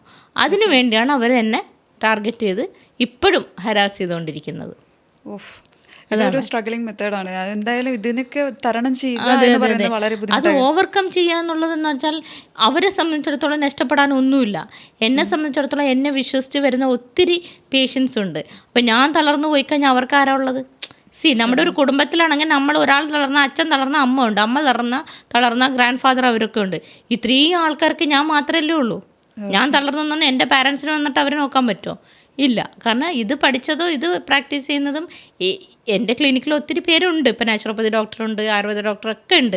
പക്ഷേ എന്നെ മാത്രം വിശ്വസിച്ച് എൻ്റെ അടുത്ത് മാത്രം വരുന്ന രോഗികളെ ഞാൻ എന്താ ചെയ്യുക? എന്നെ ഇങ്ങനെ ഒരാൾ ചീറ്റ് ചെയ്തു, എനിക്ക് പാനിക് അറ്റാക്കാണ്, ഞാൻ ഡിപ്രഷൻ അടിച്ച് ഞാൻ കവന്ന് കിടക്കാൻ പോവാണ്, നിങ്ങൾ പൊക്കോ എന്ന് പറഞ്ഞാൽ എനിക്ക് വിടാൻ പറ്റുമോ?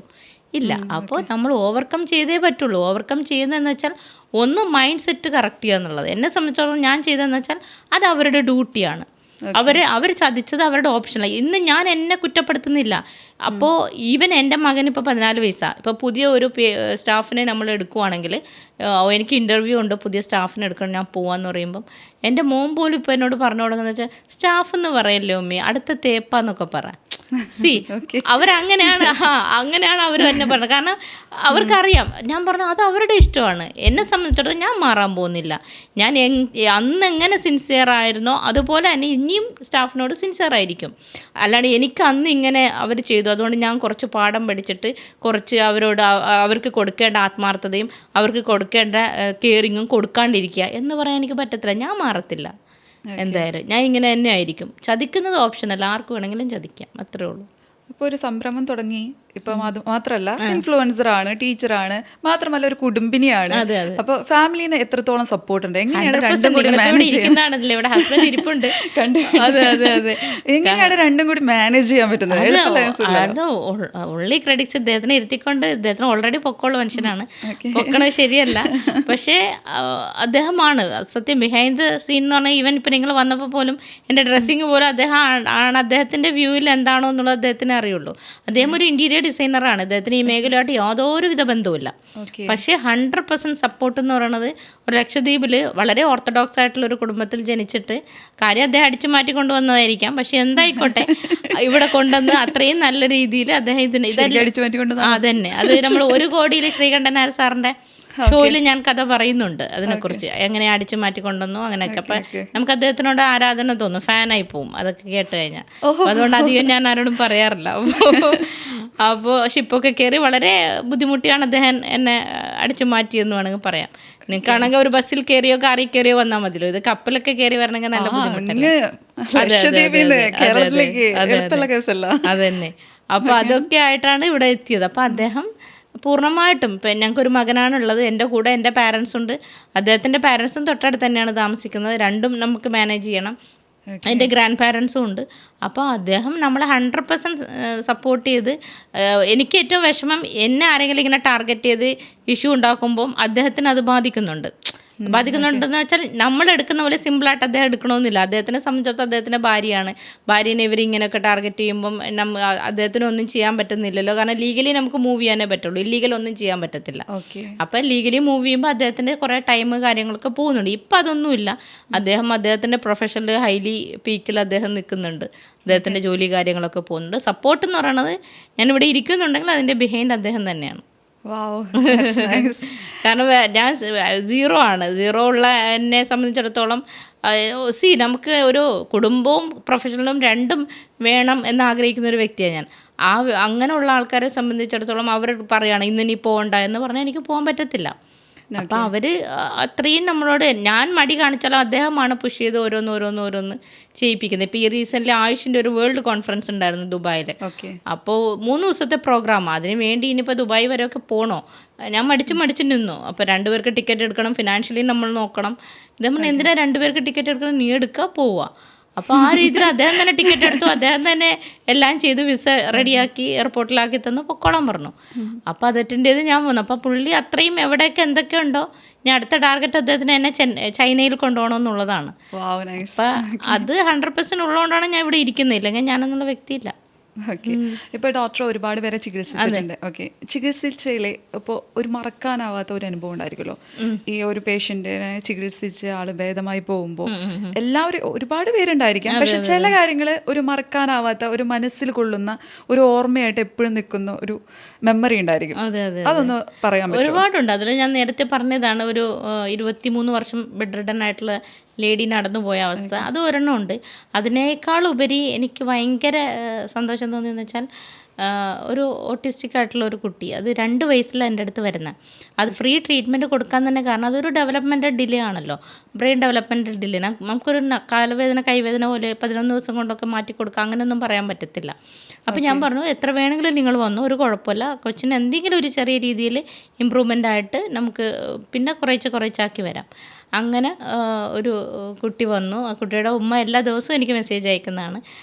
അങ്ങനെ അവരുടെ ഏറ്റവും വലിയ ആഗ്രഹം പാരൻസിൻ്റെ, അവരുടെ ഒന്ന് ഉമ്മ വാപ്പ അങ്ങനെ വിളിച്ചാൽ മാത്രം മതി, വേറെ ഒന്നും ഞങ്ങൾക്ക് ചെയ്യണ്ട എന്നുള്ളതാണ് ഇവർ പറഞ്ഞത്. അപ്പോൾ ഈ കുട്ടി അറ്റൻഷൻ ഇല്ല, മീൻസ് കോൺസെൻട്രേഷൻ ഇല്ല, നോക്കുന്നത് കറക്റ്റല്ല, കേൾക്കുന്നതും ബുദ്ധിമുട്ടുണ്ട്, ഒട്ടും അറ്റൻഷൻ ഇല്ലാത്ത കുട്ടിയായിരുന്നു. നിൽക്കത്തുമില്ല, കാല് രണ്ടും ബ്രാക്കറ്റായിട്ടുള്ളത്, ക്രോസ് ചെയ്തിട്ടുള്ളത്, അപ്പം നടക്കാൻ പറ്റത്തില്ല. അങ്ങനെയുള്ളൊരു കുട്ടി 2 വയസ്സിൽ എൻ്റെ കൈ കിട്ടുന്നത്. അപ്പോൾ ഓൾമോസ്റ്റ് എനിക്ക് 1.5 വർഷത്തോളം എടുത്തു. 2 വർഷം എടുത്തിട്ട് അവർ ശരിക്കും ഉമ്മ വാപ്പാന്ന് വിളിച്ചു തുടങ്ങി, നടക്കാൻ തുടങ്ങി. അപ്പോൾ അതൊക്കെ കാണുമ്പം അതിൻ്റെ വീഡിയോസ് ഇപ്പോഴും എൻ്റെ ഫോണിലുണ്ട്. പിന്നെ അവർ അങ്ങനെ ശരിയല്ലല്ലോ നമ്മൾ പുറത്ത് വിടുന്നത്, അതുകൊണ്ട് ഞാൻ വിട്ടില്ല. ഇപ്പോഴും അവർ ട്രീറ്റ്മെൻറ്റ് വരുന്നുണ്ട് ഇടയ്ക്കൊക്കെ, കാരണം ഫിസിയോതെറാപ്പിയും ബാക്കിയുള്ള സ്റ്റിഫ്നെസ്സൊക്കെ മാറാൻ വേണ്ടിയുള്ള ട്രീറ്റ്മെൻറ്റ് ഇപ്പോഴും വരാറുണ്ട്. ഇപ്പോൾ ആ കുട്ടിക്ക് എനിക്ക് തോന്നുന്നു 5 വയസ്സോ 6 വയസ്സായിട്ടുണ്ടാവണം. അതൊക്കെ ഭയങ്കര ഒരു ബ്യൂട്ടിഫുൾ ആയിട്ടുള്ള ഒരു മൂമെൻ്റ് ആയിരുന്നു, മറക്കാൻ പറ്റാത്ത. ഓക്കെ, ഇപ്പോൾ റീസെൻ്റ് ആയിട്ട് അക്യുപഞ്ചറിങ് ഒന്ന് എയറിലാണ്, അറിയാം ഓട്ടോമാറ്റിക്കലി. ഇപ്പോൾ നമ്മുടെ തൃശ്ശൂർ ഒരു സംഭവം, ഒരു ഇൻസിഡന്റ് ഉണ്ടായിരുന്നു, ഒരു ലേഡി മരിച്ചത്. അപ്പോൾ അതിനെ കുറിച്ചിട്ട് എന്താ പറയാനുള്ളത്? അക്യുപഞ്ചറിൽ മരണം ഉണ്ടാവുമോ, അങ്ങനെ ഇഷ്യൂസ് ഒക്കെ ഉണ്ടാവുമോ? ഒരിക്കലും ഇല്ല. കാരണം എന്താ വെച്ചാൽ, ഞാൻ 2024 മനോരമ ന്യൂസ് ചാനലിൽ കൗണ്ടർ പോയിന്റിൽ ഇതേ ഇഷ്യൂ ആയിട്ട് ബന്ധപ്പെട്ട് ഞാൻ പോയിരുന്നു. ലൈവായിരുന്നു, വാർത്താ ചാനലിൽ ഞാൻ പോയി സംസാരിച്ചതാണ്. അപ്പോഴും പറഞ്ഞ എന്താണെന്ന് വെച്ചാൽ, അക്യുപഞ്ചറിൽ പ്രസവം എന്നുള്ള സാധനം ഇല്ല, ഒരിക്കലും ഇല്ല. കാരണം ഈ അക്യുപഞ്ചർ പല രീതിയിലും പ്രാക്ടീസ് ചെയ്യുന്നവരുണ്ട്. ഞാൻ പ്രാക്ടീസ് ചെയ്യുന്നത് TCM ആണ്, ട്രഡീഷണൽ ചൈനീസ് മെഡിസിൻ. ചില ആൾക്കാർ ചിലപ്പോൾ ഷോർട്ട് ടൈം കോഴ്സൊക്കെ വെച്ചിട്ട് വേറെ രീതിയിലൊക്കെ എല്ലാത്തിലും ഉണ്ടാവുമല്ലോ എന്തെങ്കിലുമൊക്കെ മാറ്റങ്ങൾ, അങ്ങനെയുള്ളവരുണ്ട്. അവരാണ് ടോട്ടലി എഗെയിൻസ്റ്റ് ആണ് അവർ മെഡിസിന്, ഇംഗ്ലീഷ് മെഡിസിൻസ് എന്നല്ല. ഇപ്പം ഇംഗ്ലീഷ് മെഡിസിൻസ് പലരും സൈഡ് എഫക്ട്സ് ഉണ്ട് അങ്ങനെ ഇങ്ങനെ എന്നൊക്കെ പറയും. പക്ഷേ ഹോമിയോ മെഡിസിൻ ആയാലും ആയുർവേദ മെഡിസിൻ ആയാലും എനി ടൈപ്പ് ഓഫ് മെഡിസിൻസിന് അവർ എഗെയിൻസ്റ്റ് ആണ്. മാത്രമല്ല ഹോസ്പിറ്റലിൽ പോകാനും അവർ സമ്മതിക്കത്തില്ല, ബ്ലഡ് ടെസ്റ്റ് ചെയ്യാൻ അവർ സമ്മതിക്കത്തില്ല. അപ്പം അതിൻ്റെ പേരിൻ്റെ ലാബിൽ അക്യുപഞ്ചർ എന്നാണ് അവർ വച്ചിരിക്കുന്നത്. പക്ഷെ യഥാർത്ഥ അക്യുപഞ്ചറിൽ അങ്ങനെ ഒരു സംഭവം ഇല്ല. കാരണം ചൈനീസ് അക്യുപഞ്ചറാണ് ലോകോത്തര രീതിയിൽ റിസർച്ച് ബേസ്ഡ് ആയിട്ട് പ്രൂവൺ ആയിട്ടുള്ള ചികിത്സാ രീതി TCM എന്ന് പറയും, ട്രഡീഷണൽ ചൈനീസ് മെഡിസിൻ. അതിൽ പ്രസവം എന്ന് പറയുന്നതിൽ പ്രസവം എളുപ്പമാക്കാനുള്ള പോയിന്റ്സ്, കാര്യങ്ങൾ, മോക്സിബേഷൻ അങ്ങനെയൊക്കെ ഉണ്ട്. ഇപ്പോൾ കൂടുതൽ വൊമിറ്റിംഗ് ഉണ്ടെങ്കിൽ പ്രഗ്നൻസി സമയത്ത് അത് കുറക്കാൻ, ക്ഷീണം മാറ്റാൻ, അങ്ങനെയൊക്കെയുള്ള ട്രീറ്റ്മെൻ്റ് ഉണ്ട്. അല്ലാണ്ട് ഒരിക്കലും പ്രസവം എടുക്കാനായിട്ട് എവിടെയും പഠിപ്പിക്കുന്നില്ല. ആരും എടുക്കുന്നുമില്ല. ഇത് ഇവർ സ്വമേധയാ ഒരു ഒറ്റപ്പെട്ട സംഭവമാണ്. അവർ ചില ആൾക്കാരുണ്ടല്ലോ, ചില റിലീജിയൻ ബേസിൽ തന്നെ ഉണ്ട്, ചിലർ ഹോസ്പിറ്റലിൽ പോകാൻ പാടില്ല എന്നൊക്കെ പറഞ്ഞിട്ടുള്ള. അത് മുസ്ലിം കാസ്റ്റ് മാത്രമല്ല, പല റിലീജിയൻ ബേസിലും ഞാൻ കണ്ടുവരാറുണ്ട്. അപ്പോൾ അത് നമ്മളിപ്പോൾ ഇന്നത്തെ കാലത്ത് നൂതന സാങ്കേതിക വിദ്യ, പ്രത്യേകിച്ച് ഹെൽത്ത് സെക്ടർ, റോബോട്ടിക് സർജറി നടത്തുന്ന ഒരു കാലഘട്ടത്തിലാണ് നമ്മൾ ജീവിക്കുന്നത്. അല്ലാണ്ട് പുരാതന കാലത്തൊന്നും അല്ലല്ലോ. അപ്പം നമ്മൾ ഒരു പ്രസവം എന്ന് പറയുമ്പം ഇന്ന് മറ്റേ ഗവൺമെൻറ് ഹോസ്പിറ്റലിൽ പ്രസവിച്ച് കഴിഞ്ഞാൽ ഇങ്ങോട്ട് പൈസ കിട്ടും, അങ്ങനെയുള്ള കാലത്തുള്ള. അപ്പം അങ്ങനെ ഉള്ള കാര്യങ്ങൾ നമ്മൾ ഉപയോഗപ്പെടുത്തല്ലാണ്ട് പണ്ടൊക്കെ നമ്മുടെ അമ്മൂമ്മമാരുടെ അമ്മൂമ്മമാരൊക്കെ വീട്ടിൽ പ്രസവിച്ചു എന്ന് പറഞ്ഞാൽ അന്നത്തെ ഫുഡാണോ നമ്മൾ കഴിക്കുന്നത്? ഇന്നിപ്പോൾ അന്നത്തെ എക്സസൈസ് വല്ലതും ഉണ്ടോ? നമ്മളിപ്പോൾ ഇന്ന് ഈ ഒരു വിരൽത്തുമ്പിൽ ഒരു സ്വിച്ച് ഇട്ടാൽ എല്ലാം ആയില്ലേ. അപ്പം അവരുടെ ബോഡി നമ്മുടെ ബോഡി ഇന്ന് ഒരുപോലെ അല്ല ഉള്ളത്. അപ്പം അതുകൊണ്ട് നമുക്ക് ചിലപ്പം വീട്ടിൽ പ്രസവം എന്ന് പറഞ്ഞാൽ ഒരു നാച്ചുറൽ പ്രോസസ്സിങ് ആണ് ആക്ച്വലി. പക്ഷേ ഇന്നത്തെ നമ്മളുടെ ബോഡിയും നമ്മുടെ ഫുഡും ഹാബിറ്റും എല്ലാം കാരണം നമുക്കത് സാധിക്കണമെന്നില്ല. അപ്പം തൊട്ടടുത്തൊരു ഹോസ്പിറ്റലിൽ പോയാൽ പോരെ, എന്തിനാണ് ഈ റിസ്ക് എടുക്കുന്നത്? പിന്നെ ഭർത്താവ് സമ്മതിച്ചില്ല എന്നൊക്കെ പറയുന്നത് കേട്ടു. കാരണം ഒരാൾക്ക് എന്ത് ചികിത്സ നേടണം, പിന്നെ അവരുടെ ഒരു വോയിസ് ക്ലിപ്പുണ്ട്, ഭർത്താവിൻ്റെ പൊന്നു പോലെ നോക്കി ഞാൻ ഇങ്ങനെ ഒരു അവസ്ഥയിൽ വന്ന അവർ കാരണമല്ല എന്നും പറയുന്നുണ്ട്. പക്ഷെ അവർ ഹോസ്പിറ്റലിൽ പോകുന്നതിന് എഗെയിൻസ്റ്റാണ്. അത് അക്യുപഞ്ചറുമായിട്ട് യാതൊരു ബന്ധമില്ല. ഓക്കെ. അപ്പോൾ ഞാൻ ഈ റിലീജിയൻ്റെ കാര്യമൊക്കെ പറഞ്ഞപ്പോഴാണ് ഡോക്ടർ ഇപ്പോൾ ഡോക്ടർമാർ എന്ന് പറയുന്ന ആൾക്കാരൊക്കെ ദൈവവിശ്വാസി ആവണമെന്നുണ്ടോ? ദൈവവിശ്വാസവുമായിട്ട് ഇത് ബന്ധമുണ്ടോ എന്നാണ് പറയുന്നത്? ഒരിക്കലും ദൈവവിശ്വാസം ആവണമെന്നൊന്നുമില്ല ഒരു ഡോക്ടർ ആവാൻ. ഇപ്പോൾ നമ്മൾ മോസ്റ്റ് പ്രോബബ്ലി എല്ലാവരും ദൈവവിശ്വാസികളാണല്ലോ. ദൈവം എന്ന് പറയുമ്പോൾ ഇപ്പം നമ്മളതിനെക്കുറിച്ച് പറയുകയാണെങ്കിൽ കുറേ പറയാനുണ്ട്. പലരും പല രീതിയിലാണല്ലോ. ഇപ്പോൾ ഒരു മുസ്ലിം സമൂഹത്തെ സംബന്ധിച്ചിടത്തോളം അവർ ഏകദൈവ വിശ്വാസികളാണ്, പലരും ബഹുദൈവ വിശ്വാസികളുണ്ട്, പല വിശ്വാസങ്ങളുടെ അടിസ്ഥാനപരമായിട്ടുണ്ട്. പക്ഷേ ഒരു ഡോക്ടർമാരെ സംബന്ധിച്ചിടത്തോളം എപ്പോഴും ഇപ്പോൾ ഞാൻ വലിയ ക്രിട്ടിക്കൽ സ്റ്റേജസ് കാഷ്വാലിറ്റി ഒന്നും അറ്റൻഡ് ചെയ്യാത്ത ഒരാളാണ് അല്ലേ. നമ്മളുടെ അടുത്ത് എല്ലാവരും കൈയൊഴിഞ്ഞ കേസും എല്ലാം കഴിഞ്ഞിട്ടുള്ളവരാണ് വരുന്നത്. പക്ഷേ പല ICUയിലായാലും പല ഭയങ്കര ക്രോണിക് ആയിട്ടുള്ള ക്രിട്ടിക്കൽ സ്റ്റേജിൽ, ഇപ്പോൾ ഒരു അത് റോഡ് ആക്സിഡൻറ്റ് കേസാണെങ്കിൽ പോലും എന്തായിക്കോട്ടെ, അവർ പോകുമ്പോൾ ഒരു ഡോക്ടറെ സംബന്ധിച്ചിടത്തോളം ആ ഡോക്ടർ മാക്സിമം ലൈഫ് സേവ് ചെയ്യാനാണ് നോക്കുക. അവർ മാക്സിമം നോക്കും. മാക്സിമം ICUയിലാണെങ്കിലും അവർ പല രീതിയിലും, കാരണം അവരൊക്കെ ഭയങ്കര ഹാൻഡ്സ് ഓഫ് നഴ്സുമാരായാലും ഡോക്ടർമാരായാലും മാക്സിമം നോക്കിയിട്ട് അവർക്ക് തന്നെ തോന്നും ഞങ്ങളുടെ കൈപ്പിടിയിൽ ഇത് ഒതുങ്ങുന്നില്ല എന്ന് കണ്ടു കഴിഞ്ഞാൽ അവരെന്താ വന്ന് നമ്മൾ ബൈസ്റ്റാൻഡേഴ്സിനോട് പറയുന്നത്, ഞങ്ങൾ മാക്സിമം നോക്കി, നിങ്ങൾ ഇനി ദൈവത്തോട് പ്രാർത്ഥിക്കൂട്ടോ എന്ന് പറയുന്നു. ചിലപ്പോൾ ആ ഡോക്ടർ ദൈവത്തിൽ വിശ്വസിക്കുന്ന ആൾക്കാരാവണമെന്നില്ല. പക്ഷേ ആ നിൽക്കുന്ന രോഗിയുടെ ബന്ധുക്കാർ ദൈവവിശ്വാസികളാണെങ്കിൽ അവർ ദൈവത്തോട് പ്രാർത്ഥിച്ചാൽ എന്തെങ്കിലും മിറാക്കിൾസ് സംഭവിക്കട്ടെ. സെയിം ഡയലോഗ് ആണ് എല്ലാവരും യൂസ് ചെയ്യുന്നത്. It's A medical miracle. ഇത് ശരിക്കും പോലെയാണ് പറയാറ്. പക്ഷേ അങ്ങനെയൊന്നും പറയാൻ പറ്റില്ല. കാരണം നമുക്കൊരു യൂണിവേഴ്സൽ, ഇപ്പം ദൈവത്തിന് എന്ത് പേര് വേണമെങ്കിലും ഇട്ട് വിളിക്കാം, പക്ഷേ നമുക്കൊരു യൂണിവേഴ്സൽ എനർജി ഉണ്ട്. അപ്പോൾ ആ ഒരു യൂണിവേഴ്സൽ എനർജീനെ പേരിട്ട് വിളിക്കാം, ദൈവം എന്ത് വേണമെങ്കിലും. പക്ഷേ ആ എനർജിക്കൊരു ശക്തി ഉണ്ടെന്ന് വിശ്വസിക്കുന്ന ആളാണ്. പ്രത്യേകിച്ച് ഞാൻ പ്രാക്ടീസ് ചെയ്യുന്ന TCMലെ ഒരു പഞ്ചഭൂത സിദ്ധാന്തത്തിൽ ആണ് ഞങ്ങളുടെ ഒരു ഫിലോസഫി പോകുന്നത് തന്നെ. അപ്പോൾ പ്രകൃതിയിലൊരു എനർജി ഉണ്ട്, നമ്മുടെ ശരീരത്തിലൊരു എനർജി ഉണ്ട്, അതാണ് ചി എനർജി എന്ന് പറയും ചൈനീസിൽ. അപ്പോൾ അതിൽ നമുക്ക് വിശ്വസിച്ചേ പറ്റുള്ളൂ. കാരണം ഈ പറഞ്ഞ പോലെ നമ്മുടെ തോട്ട് പ്രോസസ്സിംഗ് എന്ന് പറഞ്ഞൊരു സംഭവമാണ്. നമ്മുടെ ചിന്താശക്തിക്ക് ഭയങ്കര പവർഫുള്ളാണ്. നമ്മൾ എന്ത് ചിന്തിച്ചോ അതായി മാറും നമ്മൾ.